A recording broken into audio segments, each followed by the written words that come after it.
Respected member of CIRC of ICI. Today's VCM on capital gain, some important issue, and today's we have a speaker, very learned speaker from Raipur, CA Nitinji with us. I welcome you, sir. For the welcome speech, I call our Vice Chairman of CIRC of ICI, CA Kishore Bhadia ji. Thank you, Lokesh bhai, and good evening and hello everyone.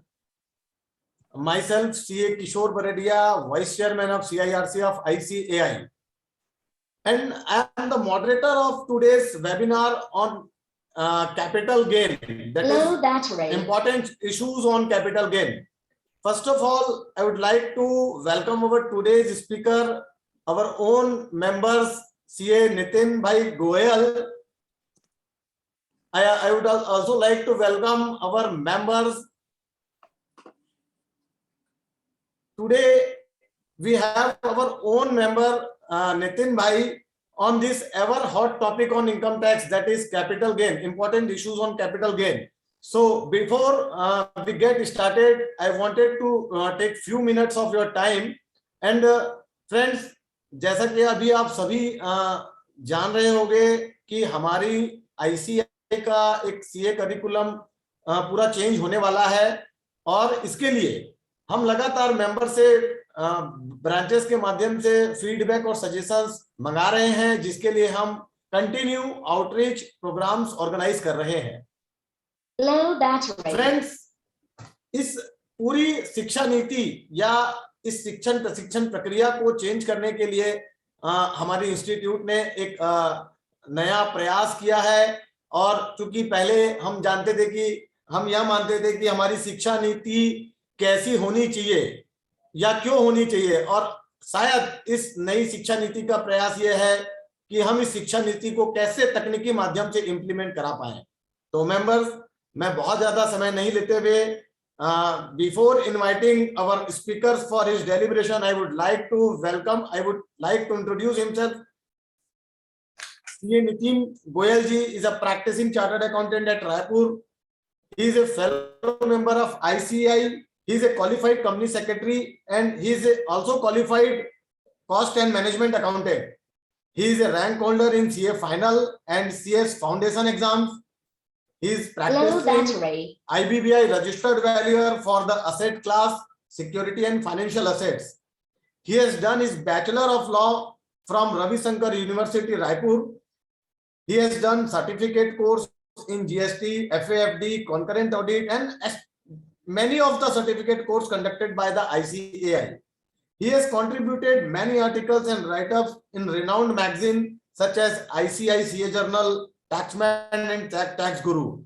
He has conducted many CPE training programs, webinars for the members of ICAI, for the members of ICSI, and for the members of CMA in the domain of income tax and GST and valuations.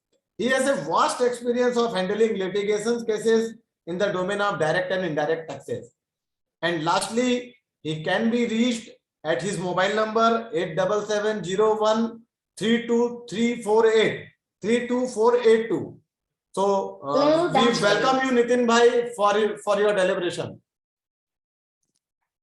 Thank you, Kishore sir, for your kind introduction. Respected Kishore Bhadia ji, Vice Chairman CIRC, CA Lokesh Maheswari ji, Secretary CIRC, all the office bearers, my seniors and my colleagues. आज का जो हमारा topic है वो है capital gain income tax में, जो कि अपने आप में एक बहुत ही हॉट टॉपिक है, जाना माना टॉपिक है, डे टू डे रूटीन में काम आने वाला टॉपिक है, और हमारी प्रैक्टिस में सबसे ज्यादा काम आने वाला जो टॉपिक है वो है कैपिटल गेन. तो आज हम इस कैपिटल गेन में कुछ इंपॉर्टेंट्स जो पॉइंट्स हैं उस पर चर्चा करेंगे. मैं अपना स्क्रीन शेयर में डाल रहा हूँ.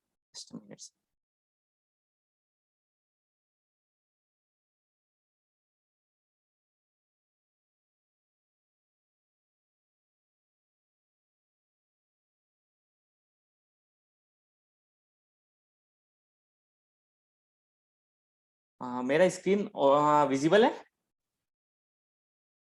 Yes, Nitin bhai. Okay. It is visible now. With your permission, I am now going ahead. Please, with my please slides? go ahead, sir. Okay, thank you, sir.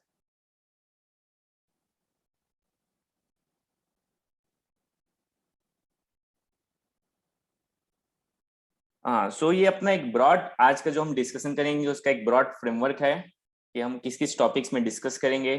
सबसे पहले हम एक चार्जिंग सेक्शन 45 जो capital gain का charging section है उसके बारे में बात करेंगे।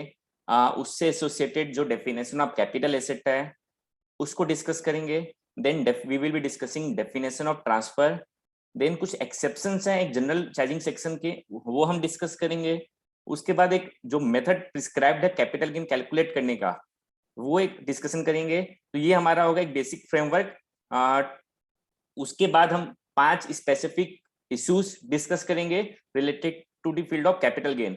Issue number 4 and issue number 5 काफी एक्सटेंसिवली हम डिस्कस करेंगे, जो कि रिसेंटली फाइनेंस एक्ट 2021 से हिट लिस्ट में आए हैं, इंट्रोड्यूस हुए हैं लॉ में, और तो उसके बारे में हम चर्चा करेंगे extensively with very many case laws, with many case studies. So हम आगे बढ़ते हैं। कैपिटल गेन का section 45 subsection 1 charging section. So जैसा कि हम जानते हैं हर एक टैक्सिंग इंस्टीट्यूट का एक चार्जिंग सेक्शन होता है जो उस पर्टिकुलर टैक्स को चार्ज करता है। आर्टिकल 265 कहता है no tax can be collected without authority of law. तो जो लॉ को जो अथॉरिटी देता है वो होता है charging section of that particular law, जो उस टैक्स को कलेक्ट करने की अथॉरिटी देता है। तो जो कैपिटल गेन टैक्स है उसको कलेक्ट करने की अथॉरिटी देता है सेक्शन 45 सबसेक्शन 1, जो कि कहता है कि any profit or gains arising from the transfer of a capital asset effected in the previous year shall be chargeable to income tax under the head capital gains. However, there are some exceptions like section 54, 54B, 54D, 54E, 54EA, 54EB, 54F, 54G and 54H। ये सारे exceptions हैं जिसमें कुछ exemptions दी हुई है government के द्वारा, जहां पे अपन को कैपिटल गेन से छूट मिल सकती है। And shall be deemed to be the income of the previous year in which the transfer took place। तो जिस प्रीवियस ईयर में ट्रांसफर हुआ है उस प्रीवियस ईयर की वो इनकम माना जाएगा। यहाँ भी कुछ एक्सेप्शंस हैं सेक्शन 45 के clauses subsection 1A, 1B, 2, 3, 4, 5, 5A, ये सारे यहाँ पे एक्सेप्शंस है। तो सबसे इंपॉर्टेंट टर्मिनोलॉजी यहाँ पे क्या है? सबसे पहला there should be a transfer which has been defined in section 2 subsection 47। there should be a capital asset which has been defined in section 2 subsection 14, and that transfer should be effected in the previous year, then it will be chargeable to income tax in the year of such transfer। now what is the definition of capital asset? so capital asset को define किया गया है section 2 clause 14 में। accordingly to it capital asset means property of any kind held by an assessee whether or not connected with his business or profession। means any kind of property, चाहे वो business related हो या नहीं हो, it will be treated as an capital asset। however there are some exclusions। what are those exclusions? so stock in trade is not an capital asset। personal effects like movable property held for personal use are not the capital asset। here also some exclusion। Jewellery although personal effects है but उसको capital asset माना गया है। Drawings, paintings, work of art को capital asset माना गया है। Rural agriculture land को कैपिटल एसेट नहीं माना गया है। तो इस तरीके से कैपिटल एसेट को डिफाइन किया गया है सेक्शन 2 क्लॉज 14 में। यहाँ ये ध्यान देने वाली बात है, सिंस ये सेक्शन 2 में डिफाइंड है तो इसकी डेफिनेशन पूरे इंटायर इनकम टैक्स एक्ट में जहां जहां कैपिटल एसेट है वहां पे सेम डेफिनेशन अप्लाई होगी। लाइकवाइज सेक्शन 56(2) सब क्लॉज 7 बात करता है कैपिटल एसेट का, तो वहां पे भी सेम डेफिनेशन ये फॉलो होगी। Now what is the definition of transfer? तो it has been defined in section 2 clause 47। Transfer includes sale, exchange, relinquishment of the asset. आप किसी को सेल कर रहे हैं, आपस में कोई पर्टिकुलर एसेट का एक्सचेंज कर रहे हैं, उस पर अपना राइट रिलिंक्विश कर रहे हैं, ये सबको ट्रांसफर माना गया है। एक्सटिंग्विश कर रहे हैं, उसको भी ट्रांसफर माना गया है। अगर आपकी कोई प्रॉपर्टी है जो गवर्नमेंट कंपलसरी एक्वायर्ड कर देती है under any law for the time being in force, उसको भी ट्रांसफर माना गया है। अगर आपका कोई कैपिटल एसेट है, कोई लैंड है जिसको आप स्टॉक इन ट्रेड में कन्वर्ट करते हैं, तो उसको भी ट्रांसफर माना गया है। मैच्योरिटी और redemption of zero coupon bond जो होती है उसको भी ट्रांसफर माना गया है। और इमूवेबल प्रॉपर्टी का अगर आप पोजीशन ट्रांसफर करते हैं एज एन पार्ट परफॉर्मेंस, उसको भी ट्रांसफर माना गया है। इस तरीके से बहुत सारे सिग्निफिकेंट इवेंट्स हैं जिसको ट्रांसफर माना गया है। नाउ हमने देख लिया what is the charging section, उसके बाद कैपिटल एसेट की क्या डेफिनेशन है, ट्रांसफर की क्या डेफिनेशन है। अब हम जानते हैं कैपिटल एसेट है, ट्रांसफर है, तो वो उसमें टैक्स लगेगा। कब लगेगा? इन the year in which the transfer took place. और किस वैल्यू पे लगेगा? तो नॉर्मली जो एक्चुअल सेल कंसीडरेशन है उस पे लगेगा, but there are some exceptions. सबसे पहला एक्सेप्शन जो सेल कंसीडरेशन को है, जो हम जानते हैं, वो है सेक्शन 50C, जो बोलता है इमूवेबल प्रॉपर्टी के केस में stamp duty value will be the sale consideration, अगर वो सेल कंसीडरेशन से कम है तो उसके बारे में मैं भी सेपरेटली डिस्कस नहीं कर रहा हूँ। लेकिन सेक्शन 45 में भी कुछ एक्सेप्शंस हैं जो चार्जेबिलिटी के ईयर को चेंज कर देते हैं। लाइक जिस साल ट्रांसफर हुआ है उस साल टैक्स ना लग के किसी सब्सिक्वेंट ईयर में टैक्स लग जाता है। तो अब हम देखेंगे कि क्या क्या एक्सेप्शंस है।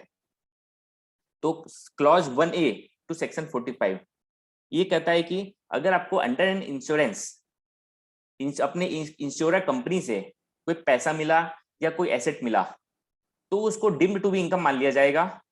किस साल में माना जाएगा? तो the previous year in which such money और अदर एसेट वाज रिसीव्ड। आपका कोई चीज डिस्ट्रॉय हुआ था, कोई एसेट डिस्ट्रॉय हुआ था, आपका उसमें इंश्योरेंस क्लेम था, उसके तहत आपको इंश्योरेंस क्लेम मिला, तो उसको कैपिटल इनकम कैपिटल गेन मान लिया जाएगा। बट जिस साल वो डिस्ट्रॉय हुआ उस साल नहीं माना जाएगा। अगर आपको क्लेम 2 साल बाद मिलता है तो वो 2 साल बाद का कैपिटल गेन माना जाएगा।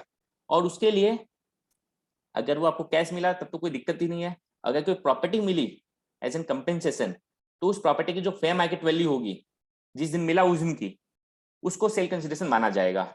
जिस दिन ट्रांसफर हुआ उस दिन का नहीं, जिस दिन मिला उस दिन का जो प्रॉपर्टी का सेल वैल्यू है वो।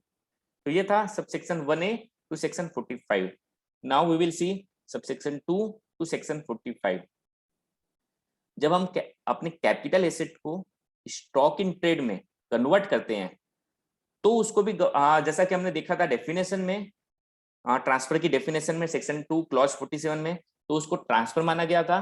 तो जब हम किसी कैपिटल एसेट को स्टॉक इन ट्रेड में कन्वर्ट करते हैं तो वो ट्रांसफर हो गया, मतलब उसमें कैपिटल गेन लगेगा, ये तो ठीक है। बट इस सब सेक्शन के थ्रू गवर्नमेंट ने उसको ये बोला कि जिस साल वो ट्रांसफर हुआ है वो उस साल कैपिटल गेन नहीं लगेगा, जब वो स्टॉक इन ट्रेड एक्चुअली बिका जाएगा उस साल में उसमें कैपिटल गेन लगेगा। और जिस दिन मैंने कन्वर्ट किया है उस दिन की जो फेयर मार्केट वैल्यू होगी वो उसके सेल कंसीडरेशन माना जाएगा। लाइकवाइज एक एग्जांपल के लिए, आज मेरे पास कोई कैपिटल एसेट है, कोई लैंड है जिसकी बुक वैल्यू मेरे पास 1 करोड़ रुपए की है, मैं उसको कन्वर्ट करता हूँ स्टॉक इन ट्रेड में। आज की उसकी स्टैम्प ड्यूटी वैल्यू या फेयर मार्केट वैल्यू 5 करोड़ है। तो जिस दिन मैं कन्वर्ट कर रहा हूँ उस दिन वो एक्चुअल में तो ट्रांसफर है, बट आज कैपिटल गेन आज नहीं लगेगा। अगर आज से 2 साल बाद जब वो एसेट बिकेगा तब उसमें कैपिटल गेन लगेगा। ठीक है, कैपिटल गेन लगेगा। मान लो 2 साल बाद उसकी वैल्यू 1 करोड़ की 5 करोड़ नहीं होके 7 करोड़ हो गई, तो 1 करोड़ से लेके 5 करोड़ तक की वैल्यू पे कैपिटल गेन लगेगा और 5 करोड़ से 7 करोड़ तक की वैल्यू पे बिजनेस इनकम पे प्रॉफिट लगेगा, क्योंकि उसके बाद वो स्टॉक इन ट्रेड के कारण एप्रिसिएशन हुआ है। तो इस तरीके से वो in the year of sale में उसमें टैक्स लगेगा। ये था सेक्शन 45 सबसेक्शन 2। नेक्स्ट है section 45 subsection 3 which talks about transfer of a capital asset by a person to his firm by way of capital contribution or otherwise, like कोई किसी firm में partner है, उसमें अपना एक एसेट कन्वर्ट करता है, ट्रांसफर करता है एज एन कैपिटल कंट्रीब्यूशन। उसके पास लैंड था जिसकी बुक वैल्यू थी 50 लाख रुपए, उसको उसने उस फर्म में एज एन कैपिटल कंट्रीब्यूशन लेके आया, तो उसमें भी टैक्स लगेगा। जिस साल ट्रांसफर हुआ है उसी साल टैक्स लगेगा। लेकिन यहाँ पे जो सेल कंसीडरेशन होगा वो the amount recorded in the books of accounts of the firm will be deemed to be the sale consideration. वो फर्म जितने रुपए में उसको रिकॉर्ड करेगी वो उसका सेल कंसीडरेशन मान लिया जाएगा, इग्नोरिंग द उसकी एक्चुअल फेयर मार्केट वैल्यू क्या है, उसकी बुक वैल्यू जो रिकॉर्ड की जाएगी उस पे उसको कैपिटल गेन देना होगा उस पर्टिकुलर इंडिविजुअल को जिसने अपने फर्म में कैपिटल एसेट को ट्रांसफर किया है। तो ये है सेक्शन 45 सबसेक्शन 3, बहुत इंपॉर्टेंट है। नेक्स्ट सेक्शन है सेक्शन 45 सबसेक्शन 4, जो कि फाइनेंस एक्ट 2021 के द्वारा सिग्निफिकेंटली सब्स्टिट्यूट किया गया है। एक सिग्निफिकेंट अमेंडमेंट है। आज का हमारा आधा डिस्कशन अकेले इसी पर्टिकुलर सबसेक्शन पे होगा थोड़ी देर बाद। जो मेरा इशू नंबर 4 है, ये एक ड्रास्टिक चेंजेस हुए हैं सेक्शन 45 सब सेक्शन 4 में, जो कि अभी तक कभी ऐसा कोई चेंजेस देखा नहीं गया था। तो उसमें हम विद एग्जांपल्स उसको समझेंगे कि क्या चेंजेस हुए हैं और उसका क्या इम्प्लीकेशंस आएगा हमारे ऊपर में। इंपॉर्टेंट ये है, ये जो चेंजेस हैं वो फाइनेंस एक्ट 2021 के द्वारा है, और जो एप्लीकेबल है वो एप्लीकेबल फाइनेंस ईयर 21-22 से नहीं होके फाइनेंशियल ईयर 20-21 से है। जो साल निकल चुका है, जिसकी ऑडिट हो चुकी है, जिसका आइटर जा चुका है, उस पर भी एप्लीकेबल है। सो अगर आज डिस्कशन के बाद हमको पाया गया कि हमने उसको प्रॉपर्ली अप्लाई नहीं किया है, तो हमको हो सकता है कि उसकी रिटर्न रिवाइज करना पड़े जब ये अपडेटेड आइटर का कॉन्सेप्ट आ जाएगा। तो इसलिए बहुत इंपॉर्टेंट है सेक्शन 45 सब सेक्शन 4 को समझना आज के लिए हमारे लिए। सेक्शन 45 सब सेक्शन 5 ये क्या बोलता है? ये बोलता है कि जब कोई आपका कैपिटल एसेट जो है वो कंपलसरी एक्वायर किया जाएगा गवर्नमेंट के द्वारा, या फिर उसका जो कंसीडरेशन है वो सेंट्रल गवर्नमेंट या आरबीआई डिसाइड करेगी। इन दैट केस जब आपको वो जो फर्स्ट कंपनसेशन मिलेगा उस साल को आपको ट्रांसफर ईयर माना जाएगा और उस साल आपको टैक्स देना है। लाइकवाइज आपकी कहीं रोड में कहीं जमीन थी, प्लॉट था, लैंड था, जिसको गवर्नमेंट ने कंपलसरी एक्वायर कर लिया, उस गवर्नमेंट ने कंपलसरी एक्वायर कर लिया इन द ईयर 2020। गवर्नमेंट का जो फर्स्ट कंपनसेशन आपको मिला वो मिला 2022 में, तो 2022 में उसको ट्रांसफर माना जाएगा, और 2022 में जब वो फर्स्ट पार्ट मिला उसका, तब उसमें कैपिटल गेन लगेगा। यहाँ ध्यान देने वाली बात ये है, यहाँ पे फर्स्ट कंसीडरेशन लिखा है। अगर हो सकता है आपको इंस्टॉलमेंट में कंपनसेशन मिला है, 5 इंस्टॉलमेंट में मिला है, ऐसा नहीं कि आपको जब जब मिलेगा तब तब टैक्स देना है। अगर आपका कंपनसेशन फिक्स हुआ था 1 करोड़ रुपए, 5 इंस्टॉलमेंट में 5 सालों में 20-20 लाख रुपए मिला है, तो आपको फर्स्ट ईयर में ही, जिस साल आपको फर्स्ट कंपनसेशन मिला है, पूरे 1 करोड़ रुपए में इनकम मान के टैक्स देना पड़ेगा। अगर वो इनहेंस कंपनसेशन की बात आती है, पहले 1 करोड़ था जिसको कोर्ट के ऑर्डर के द्वारा या अदरवाइज उसको इनहेंस किया गया है, तो जब वो इनहेंस कंपनसेशन मिलेगा तब उस पर टैक्स लगेगा। ये था सेक्शन 45(5). तो यहाँ पे कॉमन चीज क्या है? कॉमन यार सब सारे सब सेक्शन में ये है कि जिस साल वो पर्टिकुलर एसेट का ट्रांसफर हो रहा है उस साल उसमें टैक्स न लगा के सब्सिक्वेंट ईयर्स में जब कोई सिग्निफिकेंट इवेंट एग्जीक्यूट हो रहा है उसमें टैक्स लगाया जा रहा है। तो this is the exception. Now एक बहुत इंपॉर्टेंट सेक्शन 45 सबसेक्शन 5A, बहुत इंपॉर्टेंट सबसेक्शन है ये, जो कि जॉइंट डेवलपमेंट एग्रीमेंट की बात करता है। बिल्डर्स के केस में, लैंड ऑनर्स बिल्डर्स के केस में जब एक जॉइंट एग्रीमेंट होता है, जॉइंट डेवलपमेंट एग्रीमेंट, जैसा कि हम जानते हैं जॉइंट डेवलपमेंट एग्रीमेंट में होता क्या है, तो एक एग्रीमेंट बनता है जिसमें जो लैंड ऑनर होता है वो बिल्डर को अपनी लैंड ट्रांसफर करता है, बिल्डर उसमें कंस्ट्रक्शन करता है, लेट सपोज फ्लैट बनाता है, और लेट सपोज 50 फ्लैट बनाता है, और as per the agreement after construction 50 flat में से 5 फ्लैट 10 फ्लैट जो है वो लैंड ऑनर को ट्रांसफर करता है। तो उसने हुआ क्या, यहाँ पे एक तरीके से 2 ट्रांजेक्शन हुए। लैंड ऑनर ने सबसे पहले अपनी जो लैंड है वो बिल्डर को दिया, उस लैंड में बिल्डर ने डेवलपमेंट किया, कंस्ट्रक्शन करके आउट ऑफ टोटल जो प्रॉपर्टीज उसने बनाई उसमें से 20% 30% जो हिस्सा है उसने लैंड ऑनर को वापस ट्रांसफर कर दिया। तो पहला कंसीडरेशन है लैंड ऑनर ने जो लैंड ट्रांसफर की है बिल्डर को उसमें टैक्स लगना चाहिए। दूसरा है बिल्डर ने जब कंस्ट्रक्शन होने के बाद उसको वापस से लैंड ऑनर को ट्रांसफर किया उसमें टैक्स लगना चाहिए। तो इसमें टैक्स कैसे लगेगा, कब लगेगा, इसके बारे में सेक्शन 45 सबसेक्शन 5A बात करता है। ये एप्लीकेबल है in the hands of individual और HUF।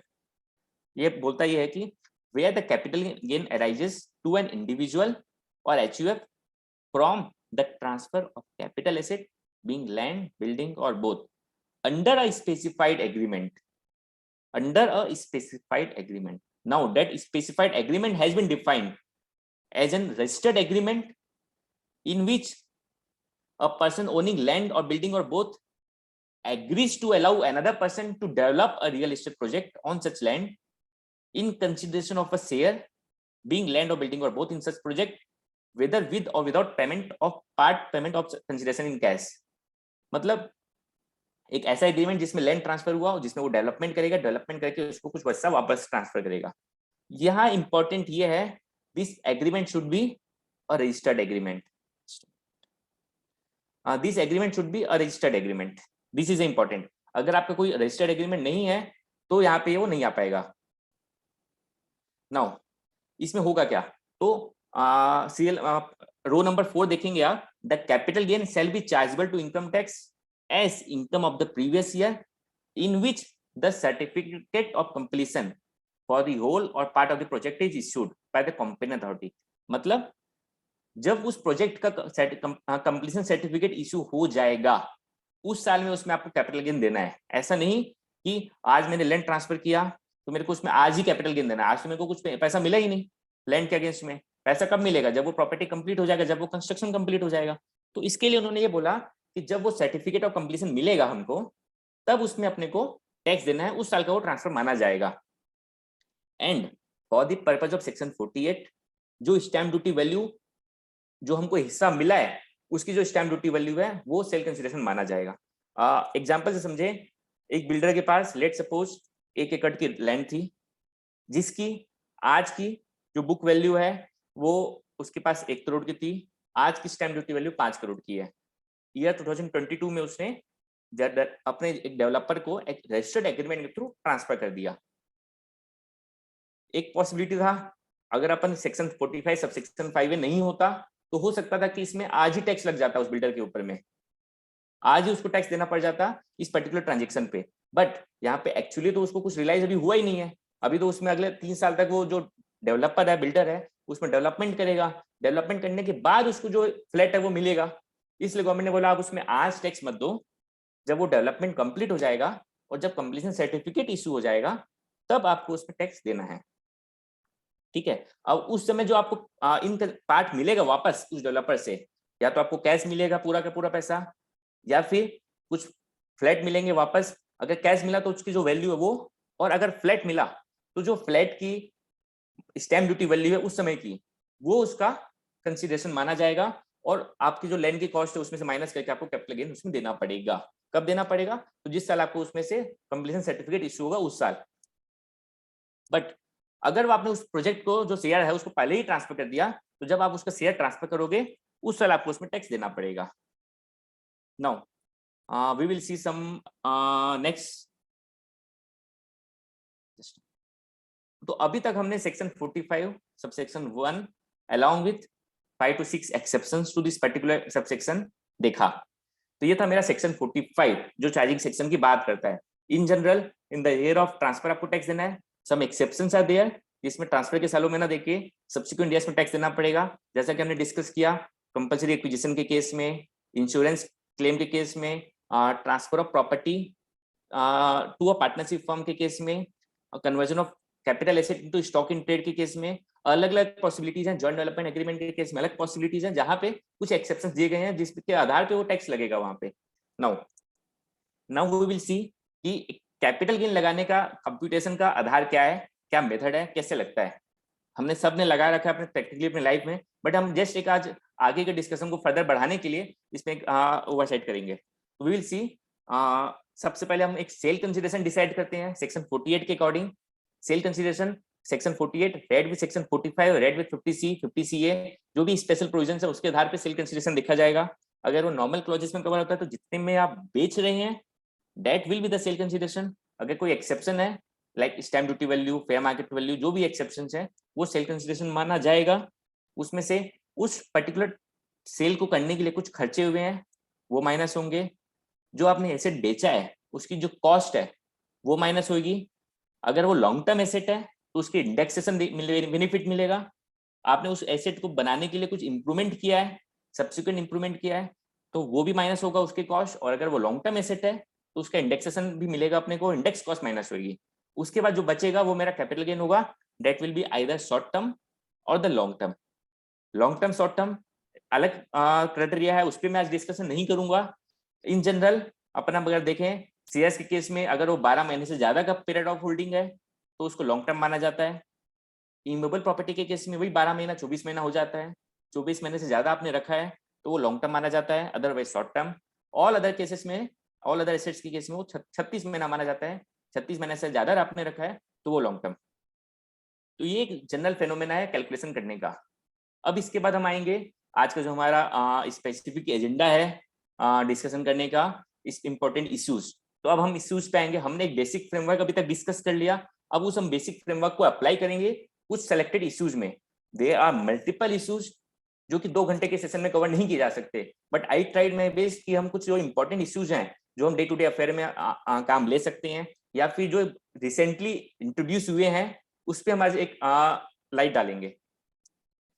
सो पहला इशू है, जैसा कि आप देख रहे हैं, issue number 1, applicability of section 50C in case of contribution by partner to his partnership firm. कोई भी पार्टनर अपनी पार्टनरशिप फर्म को जब कोई एसेट कंट्रीब्यूट करेगा और वो एसेट अगर लैंड या बिल्डिंग है तो क्या 50C सेक्शन एप्लीकेबल होगा।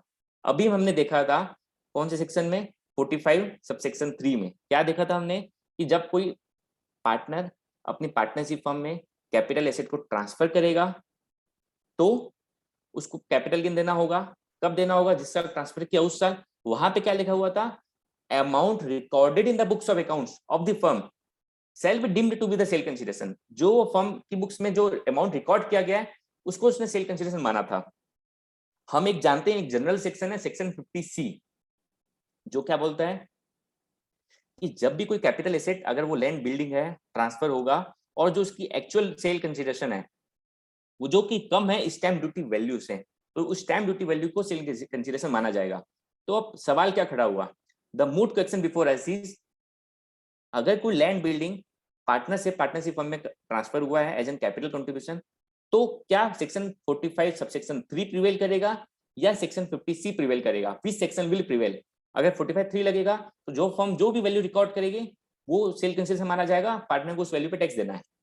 अगर 50C रिकॉर्ड करेगा तो फर्म की जो रिकॉर्ड की वैल्यू है उसको कोई सिग्निफिकेंस नहीं है, स्टैम्प ड्यूटी वैल्यू पे पार्टनर को टैक्स देना है। तो which section will prevail? Now we will see. So इसके लिए कुछ केस लॉज डिसाइडेड है ट्राइब्यूनल के द्वारा, आईटीटी के द्वारा, तो उसके बारे में हम डिस्कशन करेंगे।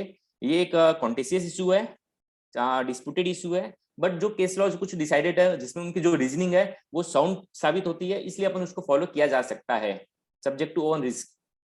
तो पहला केस है ACIT versus Amartara private limited ITAT Mumbai का, 2020 का केस है ये, जिसमें ट्रिब्यूनल ने कहा था कि dimming section 50C can not override another dimming section 45(3). यहाँ पे जैसा कि हम देख रहे हैं there are two separate dimming section, 45(3) भी एक डीमिंग सेक्शन है, सेक्शन 50C भी एक डीमिंग सेक्शन है। तो दोनों में से कौन किसको ओवरराइड करेगा, कौन स्पेशल है कौन जनरल है? आज हम एक रूल देखते हैं, specific should prevail over general, एक मैक्सिम है, जनरल या स्पेशल बस, तो स्पेसिफिक जो भी प्रोविजन होगा प्रिवेल करेगा। विच वन इज स्पेसिफिक है? सेक्शन 45(3) जी स्पेसिफिक है। 50C एक जनरल प्रोविजन है जो सारे लैंड एंड बिल्डिंग के केसेस में लगेगा। 45(3) एक स्पेसिफिक सेक्शन है। तो यहाँ पे ट्राइब्यूनल मेंबर्स ने कहा कि सिंस 45(3) ओवरराइड करेगा 50C को, इसलिए 50C की यहाँ पे एप्लीकेबिलिटी नहीं है। तो ट्रिब्यूनल ने इसके लिए सुप्रीम कोर्ट की जजमेंट है CIT versus moon mill limited 59 ITR 574, इसको रिलाई किया और कहा कि one dimming section can not be extended by importing another deeming section. एक डीमिंग सेक्शन में क्या आप किसी दूसरे डीमिंग सेक्शन को इंपोर्ट नहीं किया सकते। अकॉर्डिंगली ट्रिब्यूनल ने हेल्ड किया कि जो वैल्यू फर्म रिकॉर्ड करेगी उस वैल्यू पे उसको सेल कंसीडरेशन माना जाएगा और अकॉर्डिंगली टैक्स देना है। Here 50C will not be applicable. एक केस और है यहाँ पे, एक केस और है श्री सरंगम अशोक वर्सेस ITAT चेन्नई का केस है, जिसपे सुप्रीम ट्रिब्यूनल ने कहा कि जनरल रूल और स्पेसिफिक रूल में स्पेसिफिक प्रिवेल करेगा। सिंस 45(3) एक स्पेसिफिक सिचुएशन है तो वो 50C को ओवरराइड कर जाएगा और आपको 45(3) के हिसाब से उसमें टैक्स देना पड़ेगा। नेक्स्ट, फर्स्ट इशू मैंने डिस्कस कर लिया, अब मैं आता हूं एक सेकंड इशू में।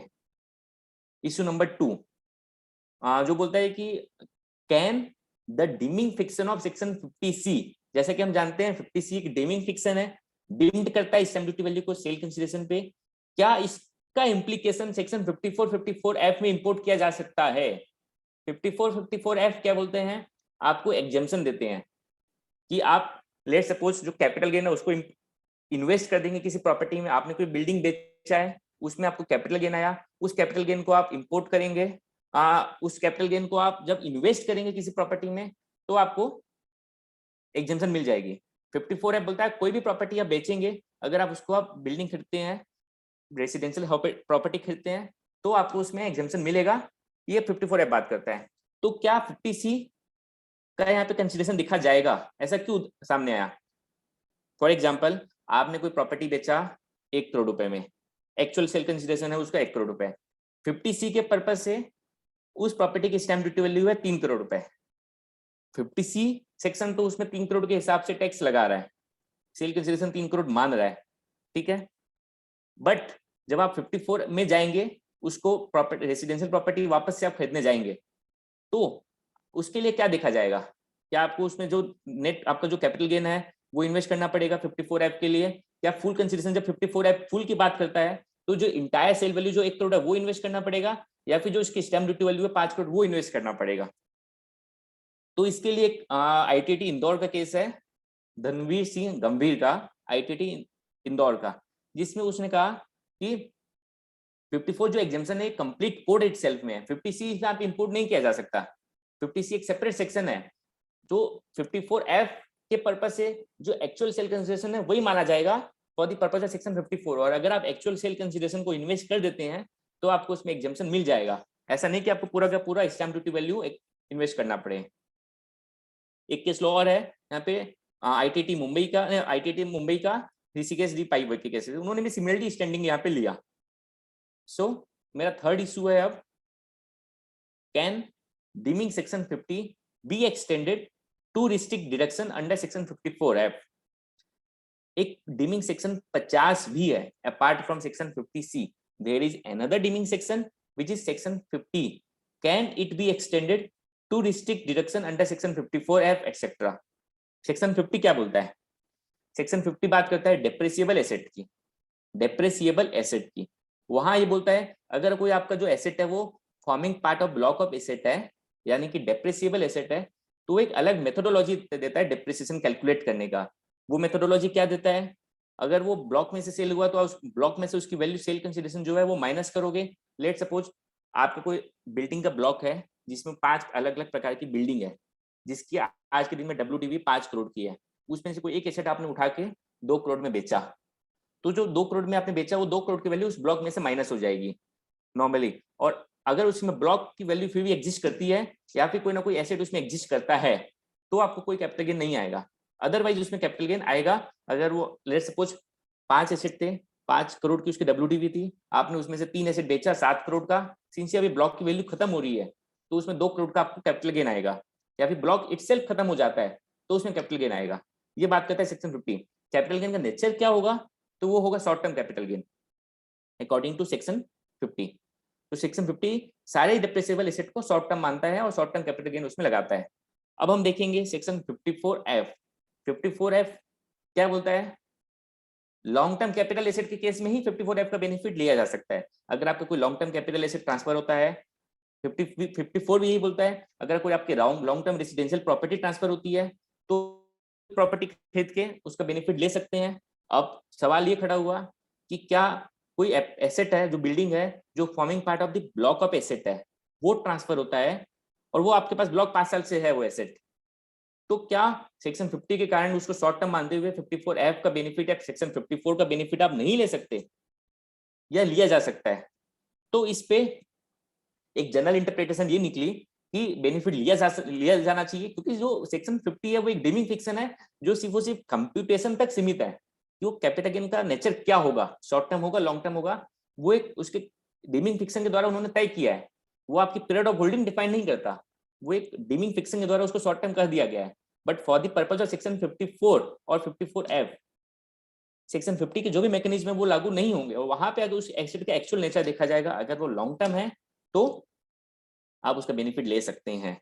इसके लिए एक बहुत इंपॉर्टेंट जजमेंट है ऑनरेबल सुप्रीम कोर्ट की VS टेम्पो कंपनी लिमिटेड के केस में, सिविल एप्लीकेशन नंबर 4797/2008, जिसमें सुप्रीम कोर्ट ने मुंबई हाई कोर्ट की जजमेंट को अपहेल्ड किया और मुंबई हाई कोर्ट ने कहा था, Mumbai high court observe that fiction created in section 50 has limited application only in the context of mode of computation of capital gain. मतलब जो सेक्शन 50 में जो फिक्शन क्रिएट किया गया है उसका एक लिमिटेड एप्लीकेशन है जो कि सिर्फ कंप्यूटेशन तक सीमित रहेगा and would have nothing to do with exemption that is provided in totally different provision, that is section 54. उसका कोई सेक्शन 54 से कोई लिंक नहीं है, इसलिए सुप्रीम कोर्ट ने मुंबई हाई कोर्ट की जजमेंट को अपहेल्ड किया और कहा कि यहाँ पे आप 54 का बेनिफिट ले सकते हैं। सिमिलरली कुछ हाई कोर्ट की जजमेंट और है जिसको सुप्रीम कोर्ट ने अपने केस में रेफर किया, गुवाहाटी हाई कोर्ट का, गुजरात हाई कोर्ट का, CIT versus polyester industries, CIT versus Assam petroleum industries private limited. तो ये सारे केसेस हैं जिसमें उन्होंने कहा कि section 54F will prevail over section 50। तो अभी तक मैंने 3 इंपॉर्टेंट डे टू डे जो काम आने वाले इश्यूज हैं वो मैंने डिस्कस किया। अब मेरा 4th और सबसे इंपॉर्टेंट इश्यू मैं डिस्कस कर रहा हूं। आज के डिस्कशन का सबसे इंपॉर्टेंट इश्यू जो है वो है computation of capital gains on dissolution or reconstitution of a partnership firm. जब भी किसी पार्टनरशिप फर्म का रिकॉन्स्टिट्यूशन होगा या फिर डिसॉल्यूशन होगा तो उसमें कैपिटल गेन कैसे कंप्यूट किया जाएगा, उसके लिए क्या मेथोडोलॉजी है, उस पर अभी हम डिस्कशन करेंगे for next half an hour at least. So इसमें एक सिग्निफिकेंट अमेंडमेंट फाइनेंस एक्ट 2021 में हुई थी। उस अमेंडमेंट के पहले क्या था लॉ, सेक्शन 45(4) हम सब ने पढ़ा होगा कि वो लॉ क्या बोलता था। तो सेक्शन 45(4) प्रोवाइड करता था कि कैपिटल गेन लगेगा इन case of distribution of capital asset on the dissolution of a firm और अदरवाइज। लाइक जब भी किसी फर्म पार्टनरशिप फर्म का डिसॉल्यूशन होगा तो उसके कोई कैपिटल एसेट जब डिस्ट्रीब्यूट होगा तो उसमें आपको कैपिटल गेन देना है। कब देना है? In the year in which such dissolution took place, such transfer take place. इस वैल्यू पे देना है। तो यहाँ पे हम पढ़ते थे कि ये fair market value of the asset on the date of such transfer will be deemed to be sale consideration under section 48। So हमको याद होगा, हम पढ़ते थे देयर वाज 2 सेक्शन 45(3), 45(4). 45(3) था जब कोई पार्टनर अपने एसेट फर्म में लेके आता था तो वहां बोलते थे बुक वैल्यू पे उसको टैक्स देना है, जो भी बुक वैल्यू पार्टनरशिप फर्म में रिकॉर्ड की जाएगी उस वैल्यू पे टैक्स देना है। और जब कोई एसेट पार्टनरशिप फर्म से बाहर निकाला जाता था, एग्जिट किया जाता था, वहां पे हमको फेयर मार्केट वैल्यू पे टैक्स देना होता था according to section 45 subsection 4। यहाँ पे कंट्रोवर्सी थी, बहुत सारे रूलिंग्स आई। इसमें कंट्रोवर्सी क्या थी कि क्या ये सेक्शन सिर्फ डिसॉल्यूशन में लगेगा या फिर अदरवाइज देन डिसॉल्यूशन में भी लगेगा। बहुत से सुप्रीम कोर्ट, बहुत से कोर्ट्स ने कहा कि it triggers only in the case of dissolution of a firm and not in other cases. ये सिर्फ डिसॉल्यूशन में लगेगा और किसी और केस में नहीं लगेगा, ऐसा वेरियस कोर्ट्स ने कहा। अब 2021 फाइनेंस एक्ट में गवर्नमेंट ने इस सेक्शन को पूरा का पूरा सब्स्टिट्यूट कर दिया, एक नया सेक्शन लेके आए, सेक्शन 9B कैपिटल बी, एक नया सेक्शन लेके आए। उसमें कैपिटल गेन की बात की गई। सेक्शन 45(4) में एक नया मेथोडोलॉजी लाया गया टैक्स लगाने का, जो हम डिस्कस करेंगे। तो क्या अमेंडमेंट किया गया? तो first of all insertion of a new section 9B in the income tax act which provides for chargeability of income tax on distribution of capital asset or stock in trade by a firm to its partner on its dissolution or reconstitution। क्या changes हुए? 45(4) में जो चीजें लिखा गया था उसको उन्होंने सेक्शन 9B में लिख दिया। सेक्शन 45(4) सिर्फ बात करता था कैपिटल एसेट का, यहाँ 9B में उन्होंने कैपिटल एसेट के लिए भी बात किया और स्टॉक इन ट्रेड की बात किया। सेक्शन 45(4) लगता था सिर्फ डिसॉल्यूशन में as held by various courts, यहाँ पे स्पेसिफिकली इन्होंने लिख दिया डिसॉल्यूशन और रिकॉन्स्टिट्यूशन। ये 3 चेंजेस हुए। 45 से इसको बाहर क्यों निकाला गया, मतलब अलग से सेक्शन लाने की जरूरत क्या पड़ी? तो सिंस उन्होंने यहाँ पे स्टॉक इन ट्रेड के बारे में बात किया, 45 कैपिटल गेन चैप्टर था, बिजनेस हेड का चैप्टर अलग है, सेक्शन 28 से लेके 43 तक कैपिटल गेन का हेड सेक्शन 45 से लेके 55 तक होता है। तो एक उससे बाहर निकाल के इन्होंने एक सेक्शन 9B में ले आया जो एक जेनेरिक सेक्शन है, वहां पे इन्होंने उसके बारे में लिखा और सेक्शन 45(4) के एक नए सेक्शन के द्वारा सब्स्टिट्यूट कर दिया। सबसे ज्यादा इंपॉर्टेंट क्या है, ये ऑल्दो इंट्रोड्यूस तो हुआ है फाइनेंस एक्ट 2021 से, यानी कि कब से लागू होना चाहिए? फाइनेंस ईयर 21-22 से इन जनरल लागू होना चाहिए था, बट गवर्नमेंट ने इसको रिट्रोस्पेक्टिव इंप्लीकेशन दिया है 1 साल का और इसको फाइनेंशियल ईयर 2021 से एप्लीकेबल किया है। CBDT ने अपने सर्कुलर में इसको क्लैरिफाई भी कर दिया है कि this particular both the sections are applicable from financial year 2021, जिसकी ऑडिट ऑलरेडी हो चुकी है, जिसका आइटर ऑलरेडी जा चुका है। ठीक है, नाउ सेक्शन 9B क्या बात करता है? नया सेक्शन जो इंट्रोड्यूस किया गया फाइनेंस एक्ट 21 में, it talks about income on receipt of capital asset or stock in trade. By a specified person, जब किसी स्पेसिफाइड पर्सन को कोई कैपिटल एसेट या स्टॉक इन ट्रेड रिसीव होगा from a specified entity in the event of dissolution or reconstitution of the firm. यानी कि क्या क्या इंपॉर्टेंट है, सबसे पहले फर्म का या तो डिसोल्यूशन होना चाहिए या रिकॉन्स्टिट्यूशन होना चाहिए। Number 1, there should be a reconstitution or dissolution of the firm. Number 2, उस डिसोल्यूशन या रिकॉन्स्टिट्यूशन के तहत किसी पर्टिकुलर स्पेसिफाइड पर्सन को किसी स्पेसिफाइड एंटिटी से कोई कैपिटल एसेट या स्टॉक इन ट्रेड मिलेगा।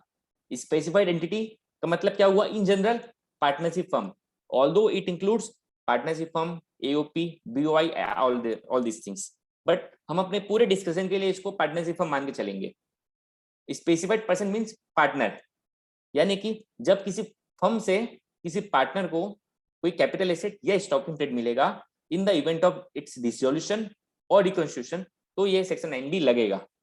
सिमिलरली जब किसी एओपी से, एसोसिएशन ऑफ पर्सन से, उसके मेंबर को कोई कैपिटल एसेट या स्टॉक इन ट्रेड मिलेगा इन the event of dissolution or reconstitution of that AOP, तो उसमें ये सेक्शन लगेगा।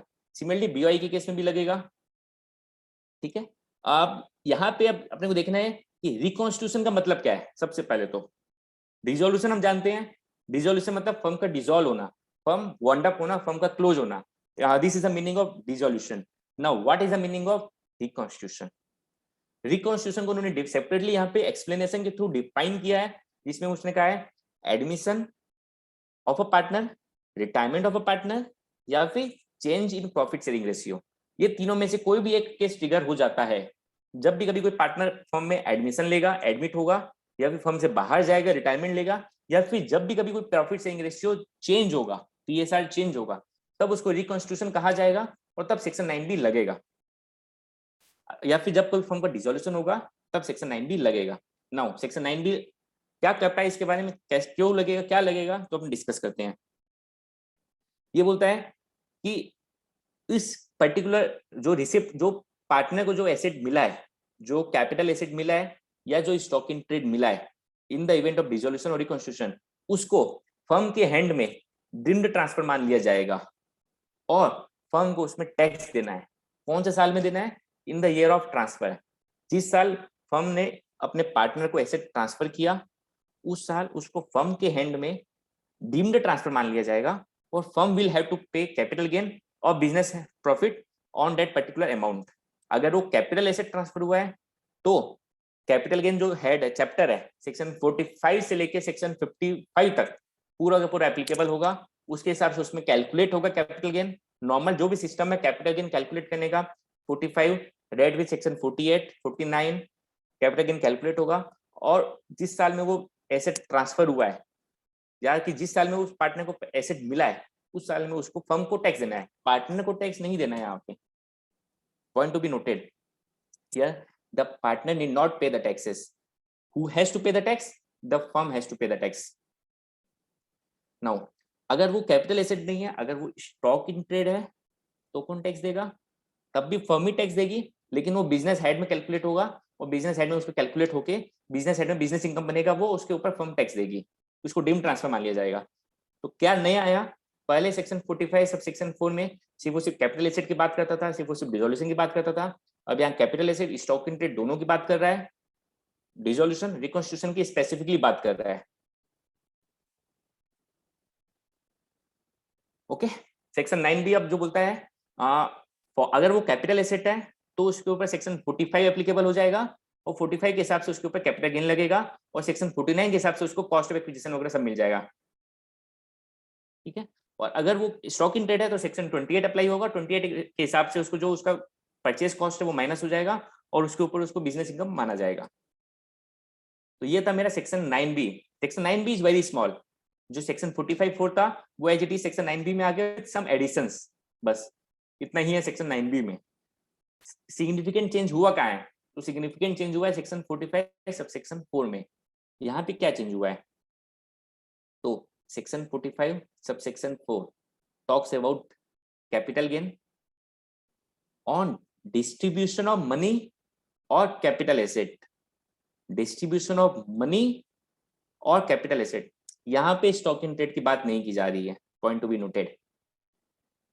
Distribution of money or capital asset by the firm to its partners of value exceeding the capital balance on the reconstitution of the firm. मतलब simple करते हैं इसको, यहाँ पे बोला जब भी कभी किसी फर्म का रिकॉन्स्टिट्यूशन होगा, when there will be a reconstitution of the firm and as a result of that reconstitution, जब किसी पार्टनर को उसके फर्म के द्वारा कोई मनी या कैपिटल एसेट डिस्ट्रीब्यूट किया जाएगा और जो डिस्ट्रीब्यूशन है वो कैपिटल बैलेंस से ज्यादा का है, तो उस पे कैपिटल गेन आएगा। कैपिटल गेन कौन देगा? Capital gain will be borne by the firm, firm pay करेगी, फर्म के हेड में उस कैपिटल गेन लगेगा। यहाँ भी इंपॉर्टेंट है, capital gain will be paid by the firm not by the partners. कब लगेगा? Only in the event of reconstitution. यहाँ डिसोल्यूशन की बात नहीं किया है, डिसोल्यूशन होगा तो सिर्फ और सिर्फ 9B लगेगा, सेक्शन 45(4) का कोई इंप्लीकेशन नहीं है। बट अगर रिकॉन्स्टिट्यूशन होगा फर्म का तो सेक्शन 9B तो लगेगा ही लगेगा, साथ में 45(4) भी लगेगा। 45(4) में उन्होंने बोला रिकॉन्स्टिट्यूशन के केस में लगेगा अगर किसी पर्टिकुलर पार्टनर का कैपिटल बैलेंस से ज्यादा को उसको डिस्ट्रीब्यूट होता है over and above capital balance, तो उसके ऊपर उसको फर्म को टैक्स देना है एज एन कैपिटल गेन। इसके लिए उन्होंने एक फॉर्मूला दिया है। फॉर्मूला क्या है? A is equal to B plus C minus D। बहुत simple, A B C D, A is equal to B plus C minus D। A क्या है? A इज जो कैपिटल गेन इनकम जो मानी जाएगी फर्म के एंड में वो। B क्या है? Value of any money received by the partner from the firm on the date of such receipt. मतलब जो पैसा, जो कैश, जो बैंक बैलेंस जो ट्रांसफर किया जाएगा फर्म के द्वारा पार्टनर को, उसकी जो वैल्यू है वो उसको भी माना गया। सी क्या है? Fair market value of the capital asset received by the partner from the firm on the date of such receipt. कोई भी कैपिटल एसेट जब फर्म से पार्टनर को ट्रांसफर होगा तो उसकी जो फेयर मार्केट वैल्यू होगी, जो उसकी जो FMV होगा, उसको सी माना गया है, वो ऐड होगा। कैश जो कैश बैलेंस दिया गया है वो, जो एसेट दिया गया उसकी फेयर मार्केट वैल्यू, दोनों ऐड होंगी। माइनस क्या होगा? तो जो amount of balance in the capital account of the partner, उस पार्टनर के कैपिटल अकाउंट में जो बैलेंस है वो माइनस किया जाएगा। तो B plus C minus D, पैसा जो दिया गया पार्टनर को, एसेट दो कैपिटल एसेट जो पार्टनर को दिया गया उसकी फेयर मार्केट वैल्यू, उसकी बुक वैल्यू नहीं, उसकी फेयर मार्केट वैल्यू, दोनों ऐड होगा। उस पार्टनर का जो कैपिटल बैलेंस है वो माइनस होगा और जो आएगा अमाउंट अपने पास उसके ऊपर में फर्म को कैपिटल गेन देना होगा। एक एग्जांपल, सिंपल एग्जांपल से समझते हैं। एक फर्म थी जिसमें 3 पार्टनर है, mister A, mister B, mister C. तीनों पार्टनर का कैपिटल बैलेंस 10-10 लाख रुपए है। टोटल कैपिटल कितना है? 30 लाख। इस फर्म का रिकॉन्स्टिट्यूशन हुआ, लेट सपोज मिस्टर जो ए है वो रिटायर हुआ। हमने रिकॉन्स्टिट्यूशन की डेफिनेशन सेक्शन 9B में पढ़ा था, वही डेफिनेशन यहाँ पे लागू है। अब वो रिटायर हुआ तो फर्म को रिकॉन्स्टिट्यूशन हुआ और रिकॉन्स्टिट्यूशन के तहत मिस्टर ए एग्जिट किया। मिस्टर ए को फर्म ने डिसाइड किया कि उसके 10 लाख का कैपिटल बैलेंस है, उसके बदले उसको 5 लाख रुपए का कैश दिया जाएगा और एक लैंड दिया जाएगा, लैंड का एक टुकड़ा दिया जाएगा जिसकी फेयर मार्केट वैल्यू 15 लाख है। टोटल क्या हुआ?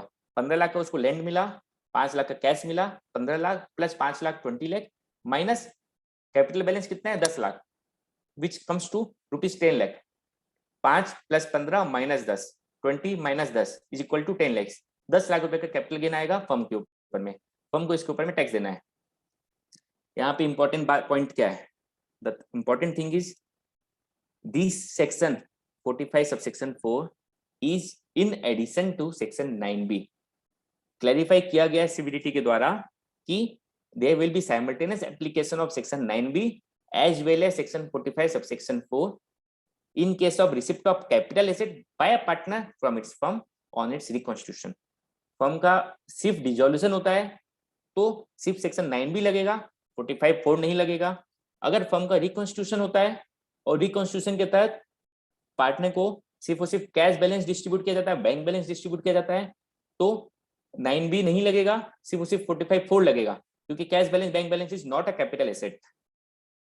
अगर फर्म का रिकॉन्स्टिट्यूशन होता है, रिटायरमेंट होता है किसी पार्टनर का और उस पार्टनर को कैश बैलेंस भी दिया जाता है, साथ में कोई इमूवेबल प्रॉपर्टी या कोई कैपिटल एसेट दिया जाता है, तो सेक्शन 9B भी लगेगा with respect to capital asset और सेक्शन 45(4) भी लगेगा with respect to cash as well as capital asset. इन और एग्जांपल जो हमने अभी एग्जांपल, एक ब्रीफ एग्जांपल हमने देखा, कैपिटल बैलेंस था 10 लाख रुपया, कैश दिया गया उस पार्टनर को 5 लाख रुपए का, लैंड दी गई उस पार्टनर को 15 लाख रुपए की। तो हमने कहा सेक्शन 45 सब सेक्शन 4 में 10 लाख रुपए का उसका कैपिटल गेन माना जाएगा। 5 lakh plus 15 lakh minus 10 lakh is equal to 10 lakh. ठीक है, इसके ऊपर उसको टैक्स देना है। साइमल्टेनियसली सेक्शन 9B में सिंस हमने उसको एक कैपिटल एसेट, एक लैंड भी ट्रांसफर की है 15 लाख रुपए जिसकी फेयर मार्केट वैल्यू है, तो उस 15 लाख रुपए की फेयर मार्केट वैल्यू मानी जाएगी, जिसमें से उसकी जो इंडेक्स कॉस्ट ऑफ एक्विजिशन या कॉस्ट ऑफ एक्विजिशन है वो माइनस होगा, और माइनस होने के बाद जो अमाउंट, लेट सपोज उसकी cost, index cost of acquisition है 8 लाख रुपए, 15 में से 8 लाख माइनस होगा, कितना बचेगा 7 लाख रुपए। तो इस 7 लाख रुपए के ऊपर में हमको एक और टैक्स देना पड़ेगा under section 9B। There will be double taxation. Section 9B में तो जो टैक्स लग रहा है वो लग रहा है, यहाँ पे अलग टैक्स लग रहा है। यहाँ पे जो टैक्स लग रहा है over and above capital balance है, वहां पे जो टैक्स लग रहा है over and above its cost है। I hope I am clear. अगर इस फॉर्मूले से अमाउंट निगेटिव आता है, अगर कैपिटल बैलेंस 10 लाख रुपए डिस्ट्रीब्यूट हुआ 8 लाख रुपए, तो उस निगेटिव वैल्यू का आपको कोई अलग से बेनिफिट नहीं मिलेगा, तो इसको इग्नोर कर दिया जाएगा और इसको डिम मान लिया जाएगा कि कोई कैपिटल गेन नहीं है यहाँ पे, ऐसा मान लिया जाएगा। नाउ नेक्स्ट अपन आते हैं कैलकुलेशन कैसे होगा। मैंने एक ओरल एग्जांपल से तो पूरा इसको डिस्कस कर लिया, बट अपन जब डेप्थ में जाएंगे तो there will be several question before us. Section 9B की जब बात करते हैं, 9B में तो मैंने बताया था कोई कैपिटल एसेट का जब भी कोई फर्म से पार्टनर को ट्रांसफर होगा तो entire capital gain chapter applicable हो जाएगा। तो जो long term short term period of holding के कॉन्सेप्ट है वो भी वहां अप्लाई होंगे। अगर जो कैपिटल एसेट दिया गया है वो शॉर्ट टर्म के लिए रखा गया है तो उसको शॉर्ट टर्म माना जाएगा, अदरवाइज लॉन्ग टर्म माना जाएगा।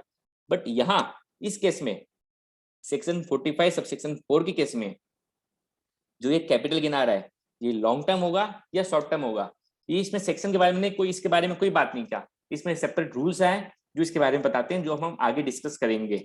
उसके पहले हम आते हैं कि डी कैसे कैलकुलेट होगा।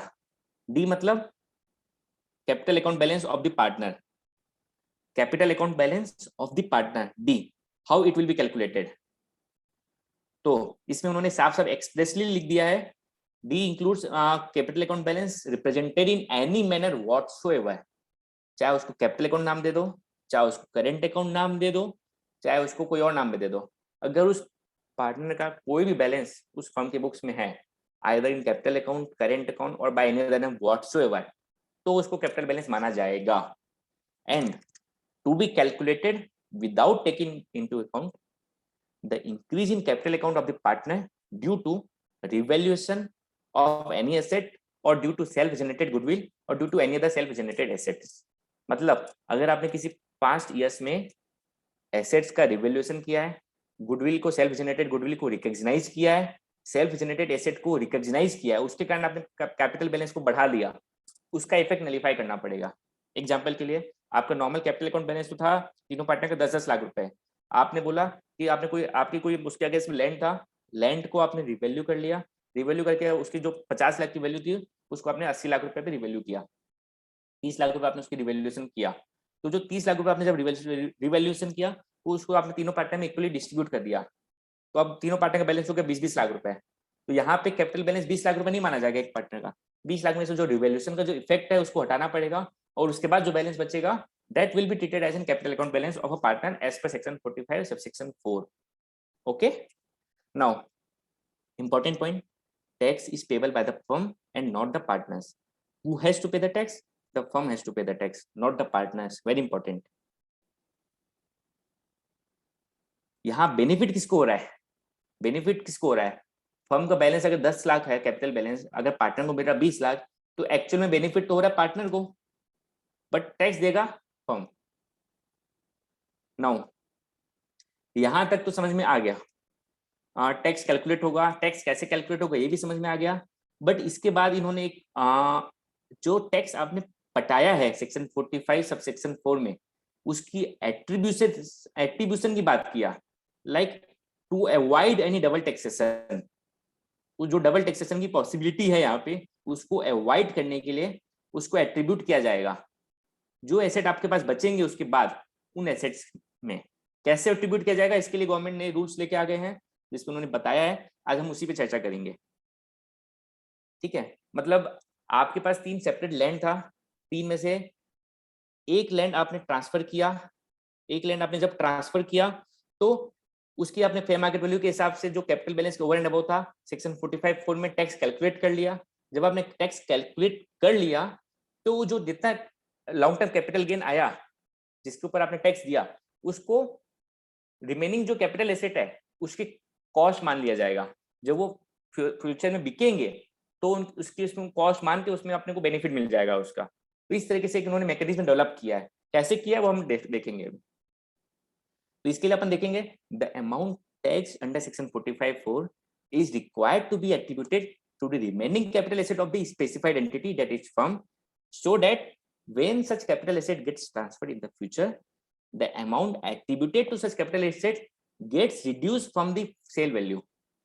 To that extent, the specified entity, that is the firm, does not pay tax again on that amount. मतलब डबल टैक्सेशन मत हो, आपने कुछ चीज में आज एक नोशनल अमाउंट पे टैक्स पे कर दिया है तो आपको दोबारा उसमें टैक्स पे ना करना पड़े, इसलिए जो रिमेनिंग एसेट है उस पे आपको उसमें टैक्स बेनिफिट मिल जाएगा और उसके कॉस्ट मान लिया जाएगा उसको। इसके लिए कैसे किया गया इसको, सेक्शन 48 जो मैंने अभी देखा थोड़ी देर पहले हमने सेक्शन 48 डिस्कस किया था, कहाँ है ये मैकेनिज्म। यहाँ पे हमने क्या डिस्कस किया था, सेल कंसीडरेशन में से खर्चे माइनस होंगे, कॉस्ट ऑफ एक्विजिशन माइनस होगा, कॉस्ट ऑफ इंप्रूवमेंट माइनस होगा, 3 चीजें माइनस था। यहाँ पे एक सेपरेट क्लॉज और ऐड किया गया फाइनेंस एक्ट 2021 के द्वारा। Separate clause has been inserted in section 48 to give it the cost. जो 45(4) में जो आप इनकम मान रहे हो उसको कॉस्ट ट्रीट करने के लिए एक क्लॉज ऐड किया गया है। क्या लिखा गया यहाँ पे, in case of value of any money or capital asset received by a specified person, that is a partner, from a specified entity, that is a firm, referred to in subsection 4 of section 45, the amount chargeable to income tax as income of such specified entity under the subsection which is attributable to capital asset being transferred by the specified entity calculated in a prescribed manner. तो उन्होंने बोला कि इसको cost मान लिया जाएगा। बहुत technical terminology है, इसको अपन एग्जांपल से समझेंगे तो अपने को क्लियर हो जाएगा। इसके लिए उन्होंने रूल्स दिया, rule 8AB has been notified, rule 8AB has been notified for attribution of income taxable under section 45(4) to the capital asset remaining with the specified entity under section 48। तो जो इन्होंने एक 4 लाइन का जो टर्मिनोलॉजी यहाँ पे add किया है उसको एक्सप्लेन करने के लिए उन्होंने एक रूल 8AB लेके आया जिसमें उन्होंने नोटिफाई किया कि कैसे ये इफेक्ट में आएगा, जिसको अभी अपन एग्जांपल के थ्रू समझेंगे। नाउ रूल 8AB क्या बोलता है, रूल 8AB बोलता है कि where the aggregate of value of money and the FMV of the capital asset received by the partner from the firm in excess of balance in his capital account chargeable to tax under section 45।